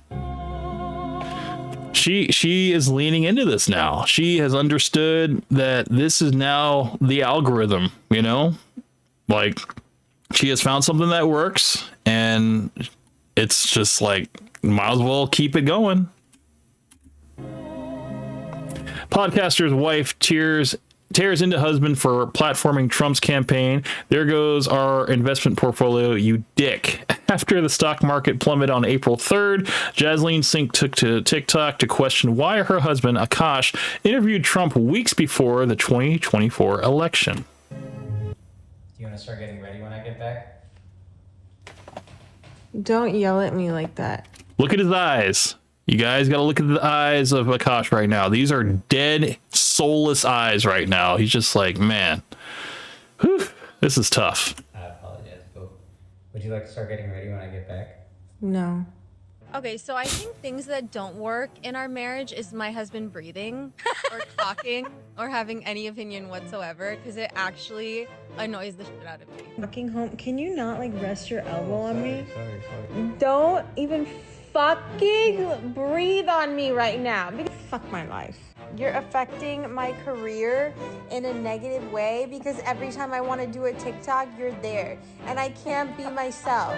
I think this is yourself. No, I think, hey guys, get ready with me. I don't think that's yourself. There's another version of myself that you bring This out is the real you. because you're always This is the real around. you. Go to the gym. I just got back. Okay, well go back again. By the way, we have to leave for our massage at the Mandarin Oriental in 18 minutes. You poor thing. Do you want to go to Miu Miu on Sunday? I cannot. Why? Because we have a podcast at 5 p.m. and I'm coming back from a wedding that you don't Okay, go so to. let me get this. Okay. No. So let me get this straight. The whole week you've been here, we haven't done any activities. And then you've been annoying on top of that. And then finally, when I want to do activities on Saturday or Sunday, you're not available. I'm married. I get all the yelling I need. I don't need to come to my job, have some other yelling at me. Dude, Akaash's comedy is like his therapy session. That's where he finally gets to like let it all out because he doesn't get to let it out the house. He gets to just lash out at people, and anyone that wants to heckle him, they get to feel the full brunt of it because this has all been bottled up inside. He can't go off on his wife because he doesn't want to do anything that's going to jeopardize his relationship. One yell at human being. I'm faithful to my wife. That's the only that ever yell at me ever. I never heard somebody else yell at me. That's fucking traitorous, yo. Only one woman gets to make my life miserable. Dude, there's so much truth in that statement, man. It's like it is. It's like he does go to therapy because I think he's also stated that, but I think it's starting to bleed into his comedy, man. And it's just like his comedy when he gets away from her, that is his therapy time. I just think that we need to have a conversation about like how men are fucking, that there's just so much toxic, patriarchal bullshit in, hold on, I need to start over, fuck. Akash, can you leave? I'm getting nervous. Okay, okay. Fuck, God, this filter, why isn't this filter working? Okay. I just think that men are just such pieces of shit and they're so toxic and everything that is wrong is men. And I think we as women, as a South Asian woman, I just think that we need to really just understand that men are pieces of shit and women will fix everything. Babe, can you give me some gummy bears? We as women, we are unappreciated and men don't do anything. And they treat us like shit, babe. Don't blame the brown girls for going to white men. Blame yourself and your friends for being trash options. You know what? I am actually going to go ahead and choose violence today. And I just want to say I'm so sick of seeing my girlfriends and friends of friends end up with guys that literally shouldn't even be breathing the same air as them. And on top of that, have the attitude to act like they're lucky to be with them. Excuse me? When you're emotionally manipulative, when you gaslight, when you don't take accountability, when you're emotionally unavailable, emotionally abusive, sometimes physically abusive, and you think that you're the catch, absolutely not. What are your thoughts? This is all projection, dude. Like everything that she just said was pretty much how she projects in her relationship. That's crazy. No, he said that she's like very self-aware. Obviously not in that instance. On the Sydney Sweeney bath soap thing, people were accusing her of being so hypersexualized that she's setting like feminism back because she did a commercial being like, "Hello, you dirty little boys. Are you interested in my body? Watch." Think about how many people exploit her, take pictures of her. First of all, her boobs, bodacious rack. I mean, it's phenomenal. Even if she had like little mosquito bites, as you put it, She's going to be sexualized regardless. So let this bitch make money and exploit these losers who would buy this product anyways. And then similarly for Sabrina Carpenter, the cover of her album is her like in a kneeling position and the guy grabbing her head. She has men ain't shit energy. So all of her videos, she's killed a man off. So why do people think this is going to be different? Yes, there's a sexual play to it, like you mentioned, but she's also going to shit on these men when the album drops. You're not ready for it. Because our rights as women are literally getting infringed upon in this country with the overturning of Roe versus Wade and all this stuff, that we have to be really mindful. But I'm like, you know what? Fuck that. Roe versus Wade had nothing to do with us. That was men making decisions for us. Actually, what we're not going to do in 2025 is tear other women down for how they want to present themselves. It's important. Like, I know everyone thinks. Oh man, that's just a surface level understanding of the whole Roe versus Wade. I don't really want to get into it, but like the whole thing about abortion being brought back to the states, it's just like that's all it really established. It didn't like take away the ability to abort children across the board. I think that was the biggest misconception. I think she was feeding into that because I don't think she really did her research on that. I'm a brat, and I am. But sometimes I'm a normal human being. So fuck up. First of all, I'm feminist when it's convenient to me already. So I don't know. That's just what it is. I agree with that. Also, so someone DM me and said, hey Giseline, I need some advice. I want an Indian girl really bad. In parentheses, I'm black. Any tips on how to bag an Indian baddie? And you know what? Normally I don't want to help men, but I'm feeling really generous. I told you not to appropriate my culture. What culture is that? Japanese culture? No, my culture of being a woman, being a Pilates princess. This thing you told me that women are upset that men want to be princesses. We all want to be princesses. You wanted to be patriarchs, and now you are. No, I never wanted to be patriarch. You do. You bitch about men all the time. You get taken care of. You get to yell at me. You get to disrespect me. I can't say anything back. What's disrespectful? This is like a self-esteem issue that he has. If he had just worked on himself and, you know, just, I don't know, maybe had previous partners, whatever, previous relationship experience and stuff, he would be able to have a little bit more confidence in himself. But I don't think that, I think when he's in his relationship, he's completely subservient to her, you know, and he can't even talk back, can't even have an opinion because he doesn't want to do anything to lose her. And I mean, you got to be willing to walk away, man. You? How many times have you said things that if I said to you, you'd lose your mind? So of course men want to be princesses. I'm gonna drink my matcha and don't even look at me. Do you want me to put a flower clip in your hair? Sure. You can't be this high maintenance. I know. How can one human being be so high maintenance? Why don't you shut the hell your mouth? Oh, disrespect, I see. You look gorgeous, by the way. You know what? You can't have both. You either can be the patriarch or you can be the princess. So we get to be either one. So which one do you want to be? But then we got to really figure out the rules of this. I get to do whatever I want. That's not patriarchy. What do I get? You get to do whatever you want. No, I don't. The fact that she gave him the out, you can do whatever you want, he's not going to take that. That's not something he wants, man. He just wants to serve her. That's it. They're always ugly. They're always either ugly or fat or losers. You know who shouldn't be allowed in solid core? Who? Men. Oh, boy. Men should not be allowed in solid core because men always want to talk about, oh, you guys, like, women are genetically can't do combat roles, blah, blah, blah. Okay, genetically, you guys smell like shit when you work out. You smell like shit. No one wants to see your feet without grip socks. If a man is coming into a solid core class requirements, he is gay and he must have grip socks. Can I? Because I think that's so fucking rude that I have to smell your biological odor. Why is that in quotes? Because gender is a social construct. Don't be so close-minded. Don't shut the fuck up right now. That is disgusting. I never want to see you in my solid core class again. I can't even believe that I had to go through that kind of trauma. Can I say solid core is for the girls only. Can I say one? Extra Charles came back. He says if Akash was less annoying, he would have received more empathy from other men. Absolutely. I think the fact is that he chooses to be in this relationship, man. It's like, despite all of the red flags that are going on, it's like you can only help a man that wants to help himself. If he wants to continue to be in this relationship because he thinks that she's valuable and stuff, and I mean, dude, it's like we understand. I understand because it's like it's his first ever girlfriend, wife, whatever, first ever relationship, and it's like, yeah, he doesn't want to lose that. I think there was a chart actually that I saw. It was either on Flagrant or it was on Lengthiger, and it was breaking down the different countries of marriages and how people divorce rates.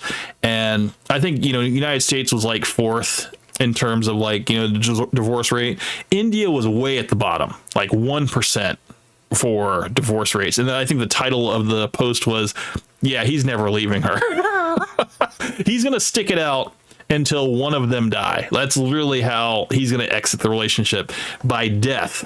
Like that, he takes his vows seriously, So, yeah, he's in it to win it. He's in it for the long haul. She's going to have to leave him.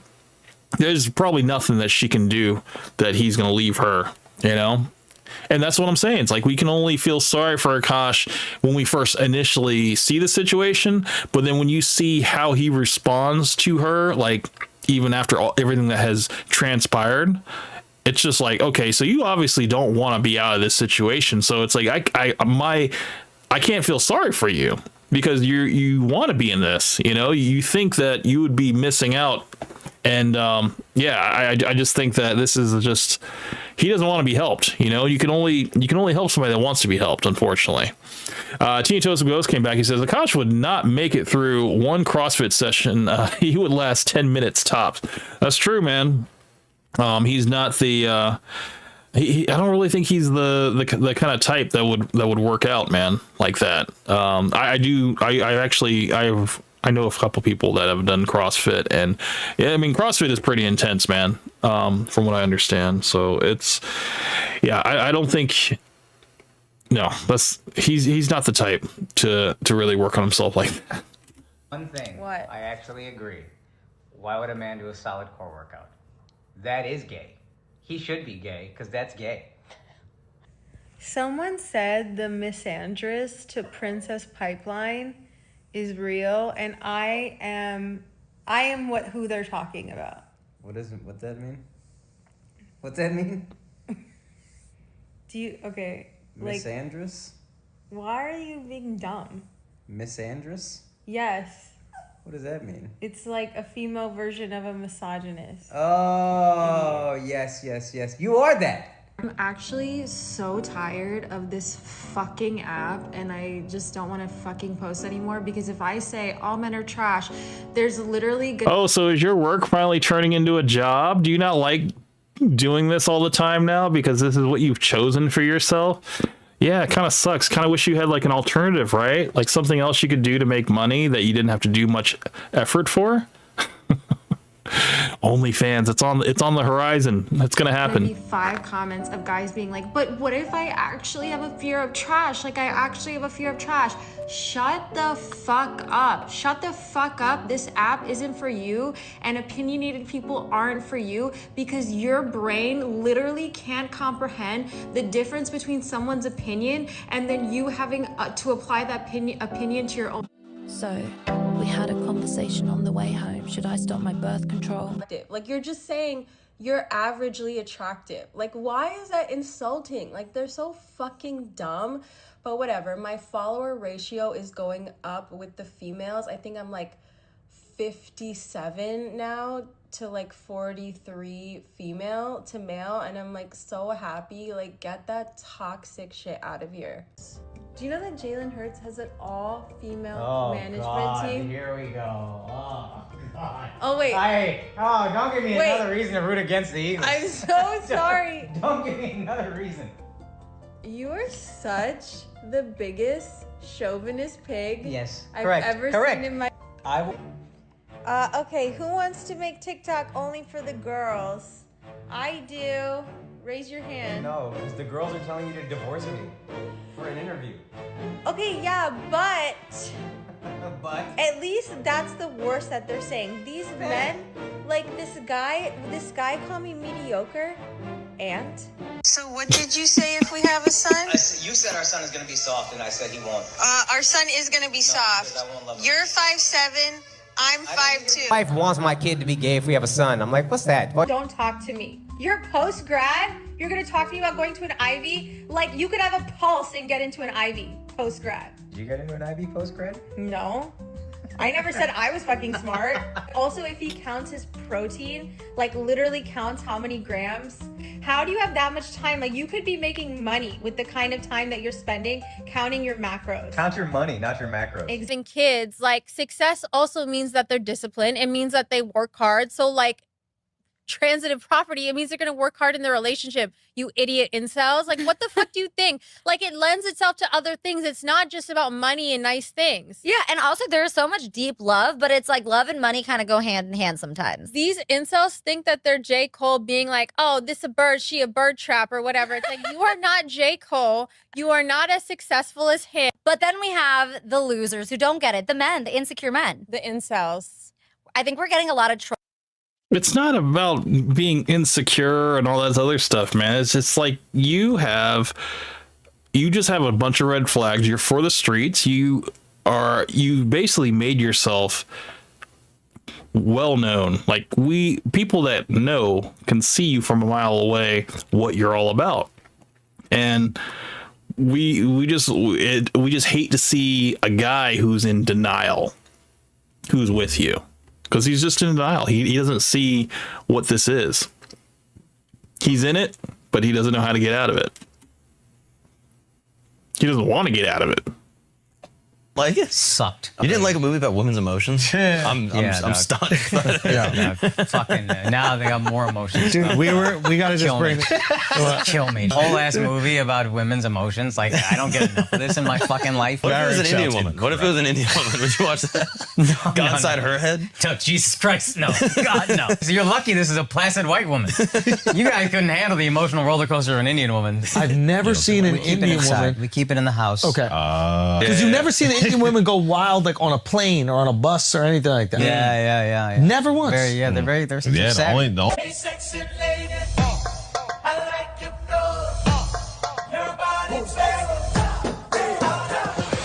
I'm just gonna really just start it off here. Before you got in here, I was asking Akaash about, like, right, his first time, like, you know, with you, not as much, but like, how did it go with other women? Talking about never having a blowjob. What the fuck? So, he's 34. How old are you? 25. Okay. So, like, you meet him. Yeah. He's never had sex, and he's older than you. Were you like, ew? Yeah.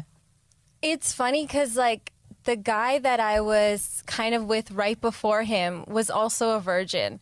And stole her from a black dude. What's up? I stole her from a black dude. The black man was a virgin? I know, Yeah. He was, like, really, like, on... Why do I not believe that? I don't believe that the black guy was a virgin. I really don't. I think she's a liar. Principled shit, and I don't know. I don't know why. Yeah, I don't know why he didn't want to lose his virginity. But when I met Akaash, I was at the point where I was ready, because I don't know if you told her, because I was. Oh no, I didn't know you were a virgin too. So I was a virgin too when I met him.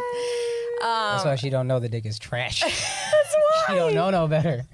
She said she was popping her pussy in college, though. So I'm trying to figure out if that just means that she was throwing it around to all the frat guys and they were just doing it her in the butt, and that's why she considers herself a virgin, which is preposterous. Okay, I don't agree with that. I think any type of insertion is sex, man. So it's like you can't anal sex is sex, bro. I'm sorry. There's just I know there's some people that are like, no, you know, I think even guys, there's some guys that are like, no, you know, like they only do anal because they say that they want to save themselves from marriage and all that stuff. Or like, it's like, no, it's still, you're not a virgin. Okay. It's just delusion is what it is. It's wild, man. Giato says, this woman only loves herself. It would be a miracle for her to love her own children if she has any. Dude, I mean, you kind of heard it from her own mouth that if they were to have a son, she would want the son to be soft. You know, she knows that the son would be soft because of how Akaash is. She says that, you know, his stature and also his demeanor and stuff, and then, you know, she's short as well. She's like, yeah, the kid's gonna be soft, and there's just no hope for that kid if it's a boy. You know, if it's a girl, you know, I think that would probably ideal for her. But if it was a son, yeah, that son is not going to be getting the type of nurturing from the mother that he would probably need. No idea. You got to get him ignorant. You know what I mean? No, so I felt like I was like at a place where I was ready, and then I found out he was a virgin, and then I was like, great. Like, do I have to wait again? But I think like we just connected very well that it went without saying that we wanted to. How did you guys meet? Show. She had a The fat ass and I chased her down. Wait, you met at one of his shows? No, we were at the Hoboken Comedy Festival. And Different. My wife also hadn't had any sexual partners, so that helped us connect a lot more. Let me ask you this: And do you believe her? If you've seen her, then it's hard to believe. Yeah. I remember I was just like, what? But she was 22, I was 31. There was an age gap. Sure. Did you lie, or did you come right out and say like, oh, me too, or was it what did that conversation go like?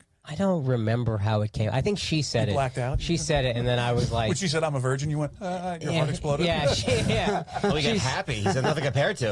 Exactly, dude. I was a stallion compared to anybody else. I was that's great. so happy. Yeah, that for so sure. relieved. And you know what? She was there to tell him exactly what he needed to hear. You know? Oh, yeah, I'm a virgin and stuff. And then later, she just feels like she needs to tell the whole world that she was with these frat guys, these white boys and these frat boy parties and stuff, because it's like she already got the freaking bag. So Exo Charles says, have you reacted to Crack Amico's Akaash song? Well, yeah, absolutely, man. If you didn't see the very beginning of the stream, I played that song actually. And I believe the Crack Amico song got taken down. I don't know if it was people from Flagrant, whatever, or maybe even, I don't know, somebody from Akaash Sing, whatever. Basically got that video removed, and then I guess Crack Amico got it reinstated on YouTube. So yeah, I played it earlier. Actually, I played it at the very beginning of the stream. So I didn't want to chance getting the stream taken down by playing it immediately, so I played it after the intro song. So yeah, it's at the very beginning, man. I was sitting on it because I was like, okay, this is a good song. And you know, I'm gonna be honest with you guys, I kind of have a little bit of Akaash Jasleen fatigue, you know, because I'm seeing this for like 2 weeks now, you know, like 2 weeks straight, and I'm kind of done with this, you know. Like, I want this video to kind of be like the last time we cover them. Hopefully she doesn't do anything crazy to where like we got to come back again and do this again, but this video right here kind of documents everything, so I kind of wanted to just kind of leave. There's a lot of stuff I hadn't seen that I saw in this one, so I was like, yeah, definitely want to just kind of cover everything, and then we can just be done with it, you know. Like, we pretty much know everything we need to know. But yeah, that song is amazing. My favorite line from that song is you want to bring back a poo, but you don't have to be a simp, son. It's like, I love that sign. I love that line, dude. It's such a great bar.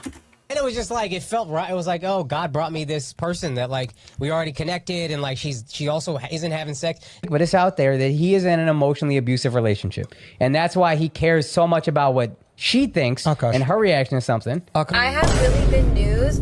So for the longest time, I told my husband he couldn't look at me until he got to 1 million followers, because like, who the fuck are you if you don't even have 1 million followers on Instagram? Talk about my wife. Yeah, and it's a lot of the same people who Ain't talk nobody about talking about your wife because your wife keep her mouth shut. You know what I'm saying? Like, it's very simple. Like, all of us got girls, we got wives. This is a clip right here that is aged like milk. Just listen to what Andrew Schultz says here. We are choosing not to make them public figures. Yeah. They are choosing not to make our lives public.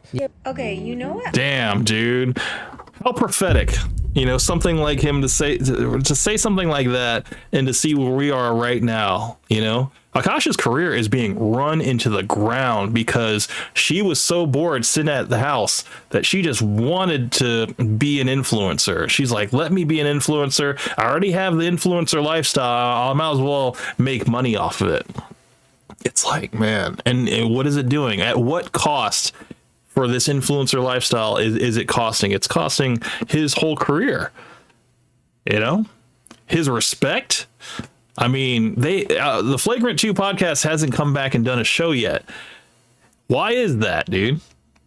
Because of this shitstorm that's going on right now. They gotta find a way to come back and just try to dance around it. That's really the option, man. Unless they want to talk about it directly. I don't know, man. It might be a letdown. I don't get, why would your boyfriend or husband ever care what you wear? Like, how you dress is not an indication of your behavior. And I'm a prime example because I am like the sluttiest dresser ever. Because he doesn't want you to advertise for other men. I mean, that's a common, normal human thing, man. It's like, okay, he has proposed to you twice now, and he doesn't want you advertising yourself for other men. I mean, I don't see why that's such a hard concept to believe, but he didn't choose properly. All right. This is who you are, and you're not willing to make that concession. So that's just another thing that we need to add to the list of red flags for who you are. And I also was in college, and I was a virgin until I met my husband. And I know the trolls just keep running that lie, dude. You just got to keep saying it, man. That way you have it on record. But, you know, you've already contradicted yourself with that statement. Already going to be like, no, you weren't. Your body count's probably so high, and you're probably so ran through. But I really wasn't. And you can ask my 2 previous boyfriends, because there's only 2 previous boyfriends. And I didn't even, like, go down on anyone that wasn't my boyfriend. Okay, but did you go on down people that were your boyfriend? You know, you have 2 butt stories. Were those guys your boyfriends? I don't think so. I mean, she's already said too much, man. So it's like you can't keep all the lies together because you've said too much. For real. But, you know, sometimes the favor, they wanted to return the favor. I never even did the favor. I don't even think you dressed slutty. Return the favor? So they went down on her, but she claims that she didn't return the favor. Okay. All right. It's another lie, but just hook this woman up to a polygraph test and let's just see that needle jump, dude. That's all we would have to do. That's all we would have to do. Wait, okay, I have 2 butthole stories. So one time I met this guy on Tinder. This was before Bumble or Hinge. Like, this was like in the OG days of the app. And this guy, he was like some Okay, so I want you to think about what would drive a woman to go on a dating app. Would it be because she slept with all of the men in college and now she's just looking for more options? It would just make sense, right? It's like she probably wouldn't have to get on a dating app if she was, you know, in 1 or 2 relationships, right? But apparently she's just contradicted herself. She went on a dating app. Did one of these guys become her boyfriends? I don't think so. How do you say, half Asian, like baggy? Wasian. That's the word. Yeah, Wasian. Actually, in the Bay. That's when I was living in the Bay Area. And I made the dumb mistake of letting him sleep over, like not really wanting to fucking hook up. And I like woke up in the morning and like my asshole was a little sore. Oh my God. And I remembered that I would like try to finger me in my asshole. I'm like, first of all, we were not on those like terms. But anyways, so that was non-consensual, actually. That was a non-consensual like butthole action. But now, sounds like you're really scarred from that whole issue, that you don't look back on it, you know, kind of in a laughing way. I mean, the girl across from you is laughing her ass off about it, but this is a very serious allegation here. now, like with my husband, we've done it a few times, and I will say, like, not to be too graphic, but like the orgasm, like from if your husband is eating you out, fingering you, and has a finger in your butthole, you'll get a trifecta orgasm. It's kind of. I don't even know what a hymen is. Bro, phew. Yeah, I bet my wife's is still pristine. If your man is weird about periods, that's a red flag. break up with him immediately, no pun intended, because when I was in college, I dated this guy. You know, he didn't want to fool around when I was on like the heaviest days of my period. Okay, totally understandable. I get that. And I was like, oh, great, good news, my period ended. Like, we can like have fun tonight, blah, blah. And he was Crazy to me that she has all these red flags for guys, but she doesn't realize the red flags that she has. going down on me. Like, wouldn't you know it, I was still spotting. And also, if you're like poking around down there, like more blood can sometimes come out even if your period is over. And I swear to God, like I thought my period was done. He like looked at me with so much disgust, and I'll never forget that moment. Like I felt so ashamed and so dirty, and like he was like, how could you do this to me, and all this stuff. Ruined the night and like whatever. And he was my boyfriend at the time. I was just like Not talking about Akaash here. We're not talking about Akaash. so depressed. I went home and like I called my sister and I was like, I have to tell you something, like this happened to me. And she literally was like, so? And I was like, what do you mean? She was like, Jessie, that's so normal. Like, yeah, sometimes you spot. Like, why would he make it such a big deal and like punish you for it? I was popping my pussy and living my best life in these white boy frat houses. I was shopping at Rainbow. I was eating buffalo chicken wraps every day. I was straightening my hair with my French tips. Like, you could not tell me nothing. And I had a roster of guys that I would rotate through. So it's like, oh, sometimes it like literally hurts my heart. And when the nostalgia is that painful, guess what I have to watch? This comment is so fucking gross to me. Excuse my Akash waited and you didn't. Dude, she had been around the block before Akash got to her. I just got a Fraxel, so it looks a little crazy, but it's like, who the fuck are you to talk about when I lost my fucking virginity? I will talk about it because it's my fucking sexuality and it's my fucking story. So sit the fuck down and shut the fuck up. And also, do you like a girlfriend? Like, I'm just asking. The internet's in love with Luigi Mangione. And now she's on here talking about Luigi. For a friend, like, how was he in a committed partnership?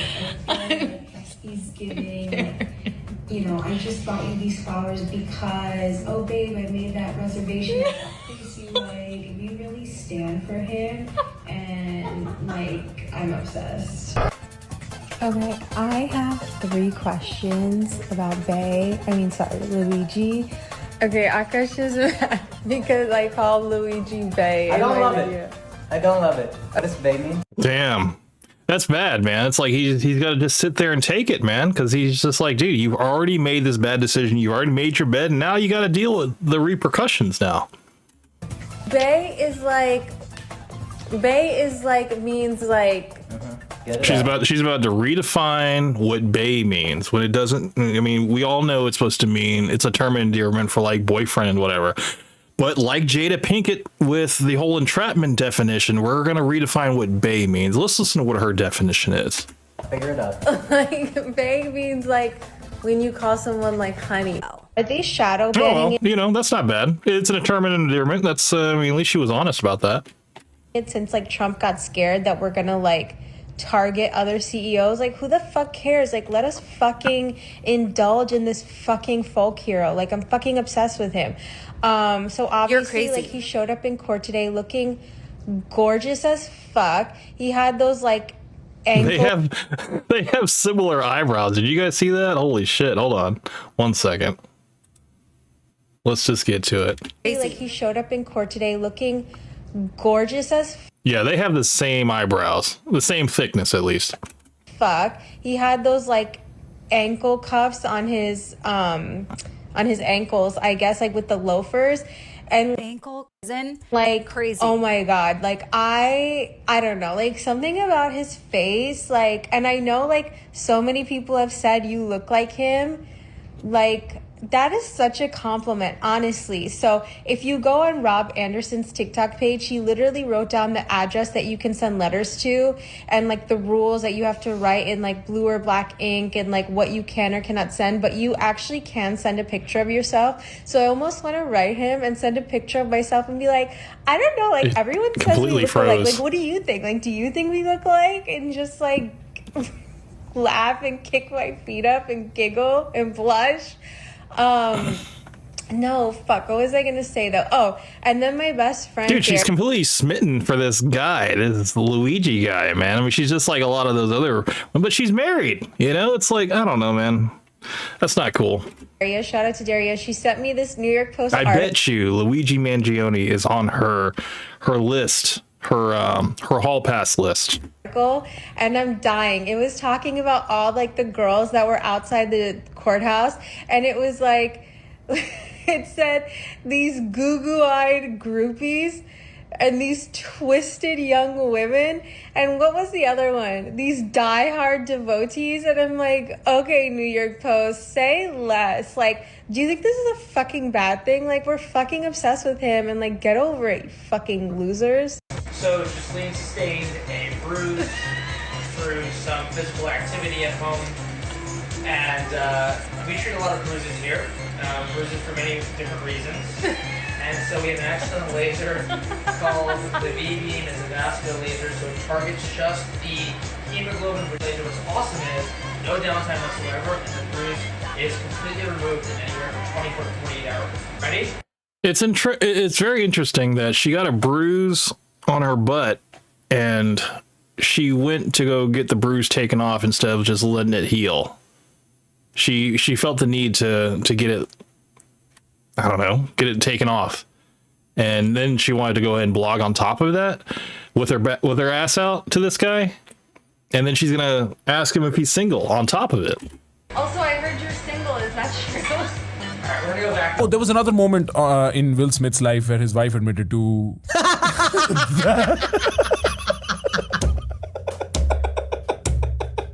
How's that not the worst moment of your life, bro? That's a good point, dude. Yeah, That's bro, a good come on. point. Get your priorities in order, my man. Yeah, that was her. Dude, he's the last person that should be laughing at Will Smith, man. He is literally at the same door that Will Smith was at. That was her son's best friend. Yeah, she's that's kind of hard. Yeah, it's a fuck. This is why he deserves what he's in right now, because he's laughing at Will Smith. This is karmic retribution right here. He deserves all of this. At the risk of sounding like Andrew Tate, there's a double standard there. Yeah. Yeah. Jada should f- people her own age, like me. No, I'm kidding. I want to check who you've liked, whose pictures you've liked on Instagram. Yeah, I'm careful with that, dude. Yeah. I double tap never, dude. God, what a rookie mistake. I was trying to refresh, baby. I was just trying to like Instagram don't. Keep fucking my wife's mouth. I'm going to. Not to compare men to dogs, but with dogs, what they say is like the alpha of dogs is actually the quiet, calm dog, and it's not the dog that's always barking. So I kind of apply that with men. Like the guy, the bitch.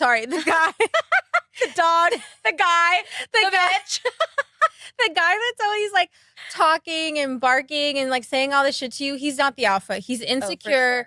And he has small dick energy, to be honest. Like, you want a guy that's, like, calm and secure. And honestly, whenever I think of your husband, like, that's what I think of. Like, Nav is so secure in his energy. He's confident, but he's not, like, overcompensating. And I feel like that's actually so rare to find that when I'm around him, I feel like his calmness just, like, goes over the whole room. Like, I actually feel, like, so comfortable in his presence, even though we don't know each other like super. Also ask, what kind of porn do you watch? So don't ever leave Jasleen with your husband, because she's gonna jump his bones as soon as you leave the room. When you use a vibrator. Okay. She'll get over that whole overstimulation thing real quick. I'm sure she wouldn't mind kissing him on the mouth in public and posting it and everything. She had no issue with that. I don't watch porn while using a vibrator. What? I just think my imagination is vibration enough. Wow. I actually have a lot of respect because I don't think I would be able to do that, number one. And number two, my OCD would never, in my intrusive thoughts, like it would keep getting No, I sometimes think of like my own husband while I'm like doing it. Wait, that's kind of baller, but I could never do that. Yeah. And so I was using it orgy together with your husband. Priya, She tried. I'm actively trying to have an orgy because this couple is so fucking good looking, and you haven't seen Nav yet, but wait till you fucking see him. His body goes crazy. His face card always slays, never declines. And it's kind of weird because I'm talking about your husband. No, I kind of love it, but I'm like, us four? Okay, maybe. I just know that Nav's dick is like at least 10 inches. You would only be down for an orgy if Or we did it's it. thick. It's thick. I'd only been down for So that we could always be near each other. And we're gonna have a connecting basement where we have dinner and movie nights and everything. orgies. Yeah. Because they're my security blankets and my. I'm not a scammer who I'm not hustles. gonna lie, that was sexy, and that's why I'm actively trying to have an orgy. You, but I actually love you and want to fuck all of you. Just looking straight at him, straight at Nav the whole time. Akaash is there with his hat flipped backwards to look just like Nav and completely being overshadowed, man. That's just, dude, that was hard, man. That was hard to watch right there. Damn. This is bad, dude. Or these fucking red pill podcast guys, like when they tell you something, when they ask you to jump, you say how high. You're still not a man either way. Do you see what I'm saying? Like you're still a little bitch beta boy doing whatever these fucking men tell you. Why are you mad at us? Why are you mad if me and my husband are cool with each other, if we both make jokes at each other's expense? The difference is my husband will go on stage and Is she making a joke though? Or is she just talking? Because I don't think that you sit at home and think of jokes, remember it, and then go on your podcast and then just... No, I think you're literally speaking just a mile a minute about whatever you're thinking about. And it just happens to be fucked up. I don't think there's really any thought that goes into it. I think you're just being yourself. And I think you got to separate that from jokes, because jokes are something that you actually have to think of, you know, and set up, pay off, all that stuff. And it actually has to be funny. This stuff is not funny. So the fuck he wants about me. No one has anything to say. It's like, oh my god, it's so funny, it's so relatable. But then I come on TikTok and I make jokes, and now you have a fucking problem because I don't have a mic in my hand. Like, make it make sense. I'm not here for the fucking misogyny. One thing that I will say, being canceled by this like people doesn't affect me as much because I genuinely don't respect them. I'm just like, okay, like talk about me all you want, drive traffic to my page. Our YouTube video, our podcast episode that me and Nahal did got 37,000 views, which for us is really fucking high because we're just starting out. So I'm like, okay, keep driving traffic. I'm not even gonna read any of the comments. So it's like, what are you doing this for? Like, there's no way you can be happy. Like, you cannot be happy just doing this. And I feel like if you honestly... no, it's not about you in this instance. It's actually about the lesson that men can take from this. You know, the reason why we're shedding so much light on this whole Akaash situation, why we're even calling it the Akaash situation, is because Akaash is the one that is going to learn the hardest lesson out of this, out of all the men that are viewing this. We know that women can't be fixed that are going to agree with you in this instance, but at least men can learn from other men's mistakes. You know, men that aren't married yet, men that aren't in serious relationships yet, that are still trying to figure out life and stuff. They can realize, okay, this is what I need to avoid.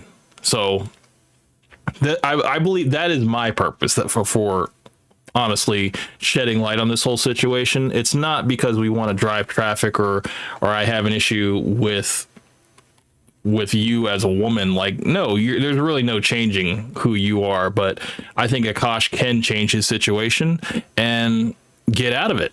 You know, this is a lesson that all men can learn from, that this is not something that you need to settle for. It doesn't matter. There's beauty is so common, you know, and it doesn't matter how you look. you know, because beauty fades over time. It's what are you willing to meet your man halfway for and basically be the asset in his life, being able to fill in where he's lacking and, you know, make his life easier. You're not making his life easier at all. You're just existing in his life and you're a liability. So that's not anything that any man should aspire to have, you know? Just tried to find God, worked on yourself, went to therapy, you would feel so much better than what these like. So my husband actually interviewed these red pill guys on their podcast one time, and I won't mention their names because who the fuck even cares. But it was so funny because he actually called them out on their shit and their like stupid fucking beliefs and how they say that they're helping men when actually what they say is like really detrimental and damaging, especially to young impressionable men who are getting their intellectual stimulation more so from podcasts than books, literature, news, or sports. Because he went at them, the red pill guy. So I'm gonna be on my first podcast today. It's called Girls That Invest. But I actually don't know shit about finance. And the worst part is I actually majored in finance in school, worked at JP Morgan, worked at Goldman Sachs, then worked at Deloitte after I graduated. Can I tell you something? Ghislaine is just always accusing me of hiding money. What is bullish and what is bearish? Bullish? I know what bullish is. It's like you're gonna go hard. We're gonna make money. And when you're bearish, you're like, I'm going into my tree. She constantly says I'm hiding money, and then I've never she said always that. she always don't do that. Every time you and your moms go to your little kitty party, all I hear about is, you know, they all say you're hiding money. Every man hides money. And I've given her access to everything, and anytime I'm like, hey baby, do you want to go over finances with me? We have a meeting with the banker. She's like, Okay, so what? Do you know how exhausting it is when your enemy changes every 5 I mean, the only thing she knows about finances is how to spend money. She doesn't know how to like earn money. You know, like it's just no. Like she only knows how to put money out in the system, not to invest money. seconds. So I guess now these red pill guys like wanted to cancel us. Well, you can't get canceled by people you don't respect. And also like talk about beta male. How beta of you to attack women. We're just girls. I'm just a girl. Like on the same episode, we're talking about Gilmore Girls versus Gossip Girl. Ew, like you're stinking up the comment section with your stink and your sweat and your during solid core and the Pilates.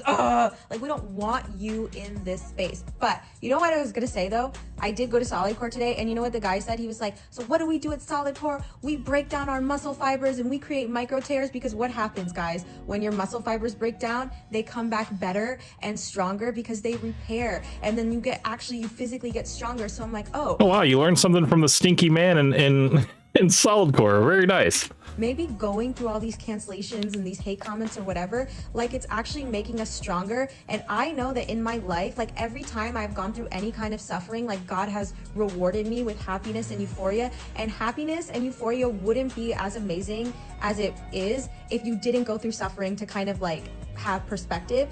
Going through all this, you really realize who is by your side. And like me and Nehal like becoming more like sisters, like my husband who's always like been so supportive and amazing, and then just like all my best friends who are like, you're that bitch. So I'm like so grateful for the circle I have. I'm so grateful for you guys. When you're a simple little boy, it just breaks their brain that a girl can like just be loved for simply existing. My husband loves me for simply existing. I don't have to cook or clean to justify my worth. I'm not even gonna go through You ain't gotta do nothing for her, man. You just gotta exist. It must be nice until something happens and maybe he wises up and gets out of the relationship. Then your good days are gonna be behind you, and you're gonna really have to figure out what you're gonna do next. Life story, because you're not deserving of it. Like honestly, like I truly like I feel bad for the people that follow content like this, because it's just so like damaging and you're just doing such a disservice. Tia Tozo Ghost came back. He says, what suffering has she gone through? The frat house trade? Dude, that's funny as hell, dude. That's so on point, man. She had to suffer. She had to suffer through that. It's probably painful, you know? I'm sure the two asshole stories, that was butthole stories, that was probably painful as well too. A little bit, the suffering was behind her. It was in her behind. But yeah, I mean, it's like you got to go through the bad in order to appreciate the good. Right now, she's up, but how long is this gonna last, man? And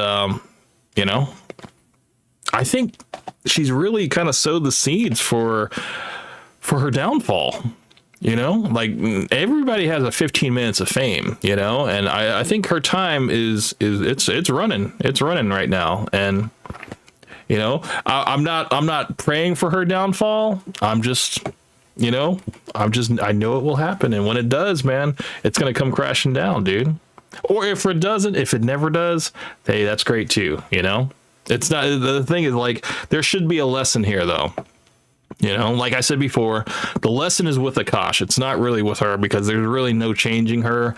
The guy in this situation, Mr. Akaash, he's got to get out of this. He's got to get out of it. And that's how he can get a little bit more of a glimmer of hope in his eyes. Because right now he's got the dead, lazy eyes right now, man. He's soulless right now. She has sucked all of his life energy out. So, yeah. To young men, and pretty sure like it's all 12-year-olds anyways. And like, also, wasn't your account demonetized on YouTube? Like, is this why you're still clinging to relevancy? Like, I think you should get a job. Like, I'm sure H&R Block should be hiring soon. Be better than this. The only man whose opinions I care about. The dog. The big mistake, no prenup. Gosh, like, please don't divorce me, because my credit score is fucked up too, and it would leave me in a really bad position. But please don't divorce me, because you're going to leave me in a really bad position. My credit score is nothing. I basically have not worked on that. She was 21 when she met him. She's 30 now. It's been an entire decade. She has nothing to show for it. If she was to be broken up with, divorced, or whatever, she'd be starting at square one, and she has no life skills. All she knows how to do is spend money. That's it. Go to Pilates. That's it. So that lifestyle would come crashing down. She would have to figure it out, and she wouldn't know how to do. She wouldn't know what to do. She'd have to find another man. She'd have to monkey branch to somebody else. then I guess like I just would go to OnlyFans or something like that, and like I'm trying. I'm fucking trying. I've only been doing this for 2 OnlyFans, man. That's just, I mean, I think we said that. I said that before this video came out, that she said she was going to do that, because I'm like, it's just the natural order of things of a woman who has absolutely no talents, no skills, whatever. She just has her looks for right now, you know, and there's a time limit on those looks. So what do? You know, when you have no skills, you got to start an OnlyFans, you know, got to do that. Cause I mean, that's what everybody else is doing. And they just try to chase the dream, but they don't understand that it's like 1% of people that actually are successful on that, you know? So, but no, let her have her dream. She has her dreams. days. Like shit. I TikTok the other day, and they were like, how do you and your husband split finances? And I'm gonna be really fucking honest. I don't. We don't. First of all, that's a fucking red flag. I'm not like, no joke. I love you girls. If you want to work, all for that, whatever. But like any man that doesn't want to have a joint bank account or isn't being transparent with his accounts or has separate accounts, that's a fucking red flag. And I will say it again, because I know there's going to be already like incel troll motherfuckers. This is not a two-way street. This is a one-way street. His money is our money and my money is my money. And look, have I only made $600 from content creating? Wow, I went up $100 from last week. But that's my money, okay? So just so we're clear, no, that's actually a fucking red flag, because I know so many girls in my life personally that have been with guys that weren't transparent about money, and they ended up being terrible in other aspects, and like people ended up breaking up in divorces, et cetera, et cetera. So that is actually my number one. they must be generous with their finances from day fucking one. That means paying for the first date and everything. I'm your husband. You get half my shit if we get divorced. Ain't no fucking partnership. He's obviously thought about it. This is definitely something he's working through in his comedy routine. So yeah, he's definitely given it thought. And yeah, he knows that he will lose half his stuff. Hostage situation, honestly. See, I should get royalty, and I basically do. So I because guess, no yeah. prenup and a joint bank account. Go fuck yourself. So I will say we paid for December 18th, I got married. Really? Great decision. Really? Yes, I recommend you do it. And you don't need a Did you prenup get it? because you don't make any money. Okay, exactly. Did you get one? Did I get a prenup? Yeah. No, she got me. Got me for everything. Wait, you really didn't get No one? prenup. Got me for everything. So Wait, why are you so concerned about that? Hey, cut to this camera. Yeah, So yeah. he's- Go this one. You're right here. Oh, Go this right- one? Yeah. He's gonna regret that. whatever something happens, play that. I know. My wife used to like. So this is when she posted, she's dancing around to that song, Dami Anger. It says, to everyone saying my husband should divorce me, we didn't sign a prenup. And he is in the background laughing as well. Because like I don't want to like lose all my money, but then like if a guy asked me to sign a prenup, I would be like, I would call off the wedding. Like I would literally call off the wedding. You would have called off the wedding if I asked you to sign a prenup? Yeah, like I'm not even joking. I had no real ability to since you were with me when I was broke. But I it's couldn't just like justifiably ask for I one. think it's because guys don't like in general like they don't hold the same like values that women do in terms of like loyalty. In general, like I'm not saying like you know what I mean. Like, She's about to contradict herself right here. She's basically saying if the shoe was on the other foot and she was the one that had the millions of dollars, she would definitely have a prenup so that she would lose all of her stuff in the divorce. But in the same turn, she would completely call off the wedding if her husband asked her to sign a prenup, which is just, you can't go both ways. It's a one-way street here. Like I feel like guys in general just like aren't as loyal and like guys cheat more. You're a sexist. That's the thing. I'm a about you. feminist. That's what we code it as, but you're a sexist. It's giving Whatever. sexist. Because we were watching Ranj, aka Real Housewives of New Jersey, like reruns, and like Teresa was saying that Joe had asked her to sign a prenup, and I just feel like that's like the biggest red flag. I mean, not to judge like anyone's marriage, like if your husband had you sign a prenup and you guys are happy, like, I mean, that kind of like proves me wrong, but I just feel like it kind of just to me shows like, I don't know, like it's like kind of like you're not like you're already not being generous in like as a man you're already not being generous, and I feel like men should be generous. And what should women do? Be spoiled. Okay. Where should they be generous? With money. No. Where should women be generous? Let's listen to her answer. Where should women be generous in the relationship? Oh, like with tender love and care. Tender Welcome loving back, tribe. care, We have- ladies and gentlemen. That was her answer. And do you think that is what she does? No. I do need to go back because I do need to give a shout out. Shout out to Daily Critic. You guys, if you enjoyed that video, please give this gentleman a sub. He's at 22 subscribers. This is an incredible video. Definitely covers everything that's out there, so you don't have to. You can basically be done now with the whole Akaash Jasleen situation. We can put it behind us. I'm done with it. I'm sure there's more videos coming out with it. Rational Mail clips, E Squared. People that I don't even know are talking about this, and honestly, I really have no desire anymore, man. This is it. Going back to my comment, this is a cautionary tale, okay, for all men to avoid this. Avoid this like the plague, Just stay on your grind. Take care of yourself. Take care of your health. Make sure that you're getting enough sleep, and do not simp, okay? Whatever you do not simp. I think that's it. That's all I got for tonight. I do want to thank everybody for being patient with me. We have gone over by about 27 minutes. Granted, it was my fault. We didn't get the whole thing started to about 1 a.m. So yeah, this is a short stream, only about 2 hours and 33 minutes. Not proud, but I'm glad I was able to get it going. If there's anything that you guys would like me to talk about, you guys are more than welcome to join my Discord. It is in the description, and send me those links, and we will talk about it next week. Otherwise, I do hope you guys all have a wonderful evening. I will see you guys on the next stream. You guys have a wonderful night, and yeah, you guys take care. All right, peace.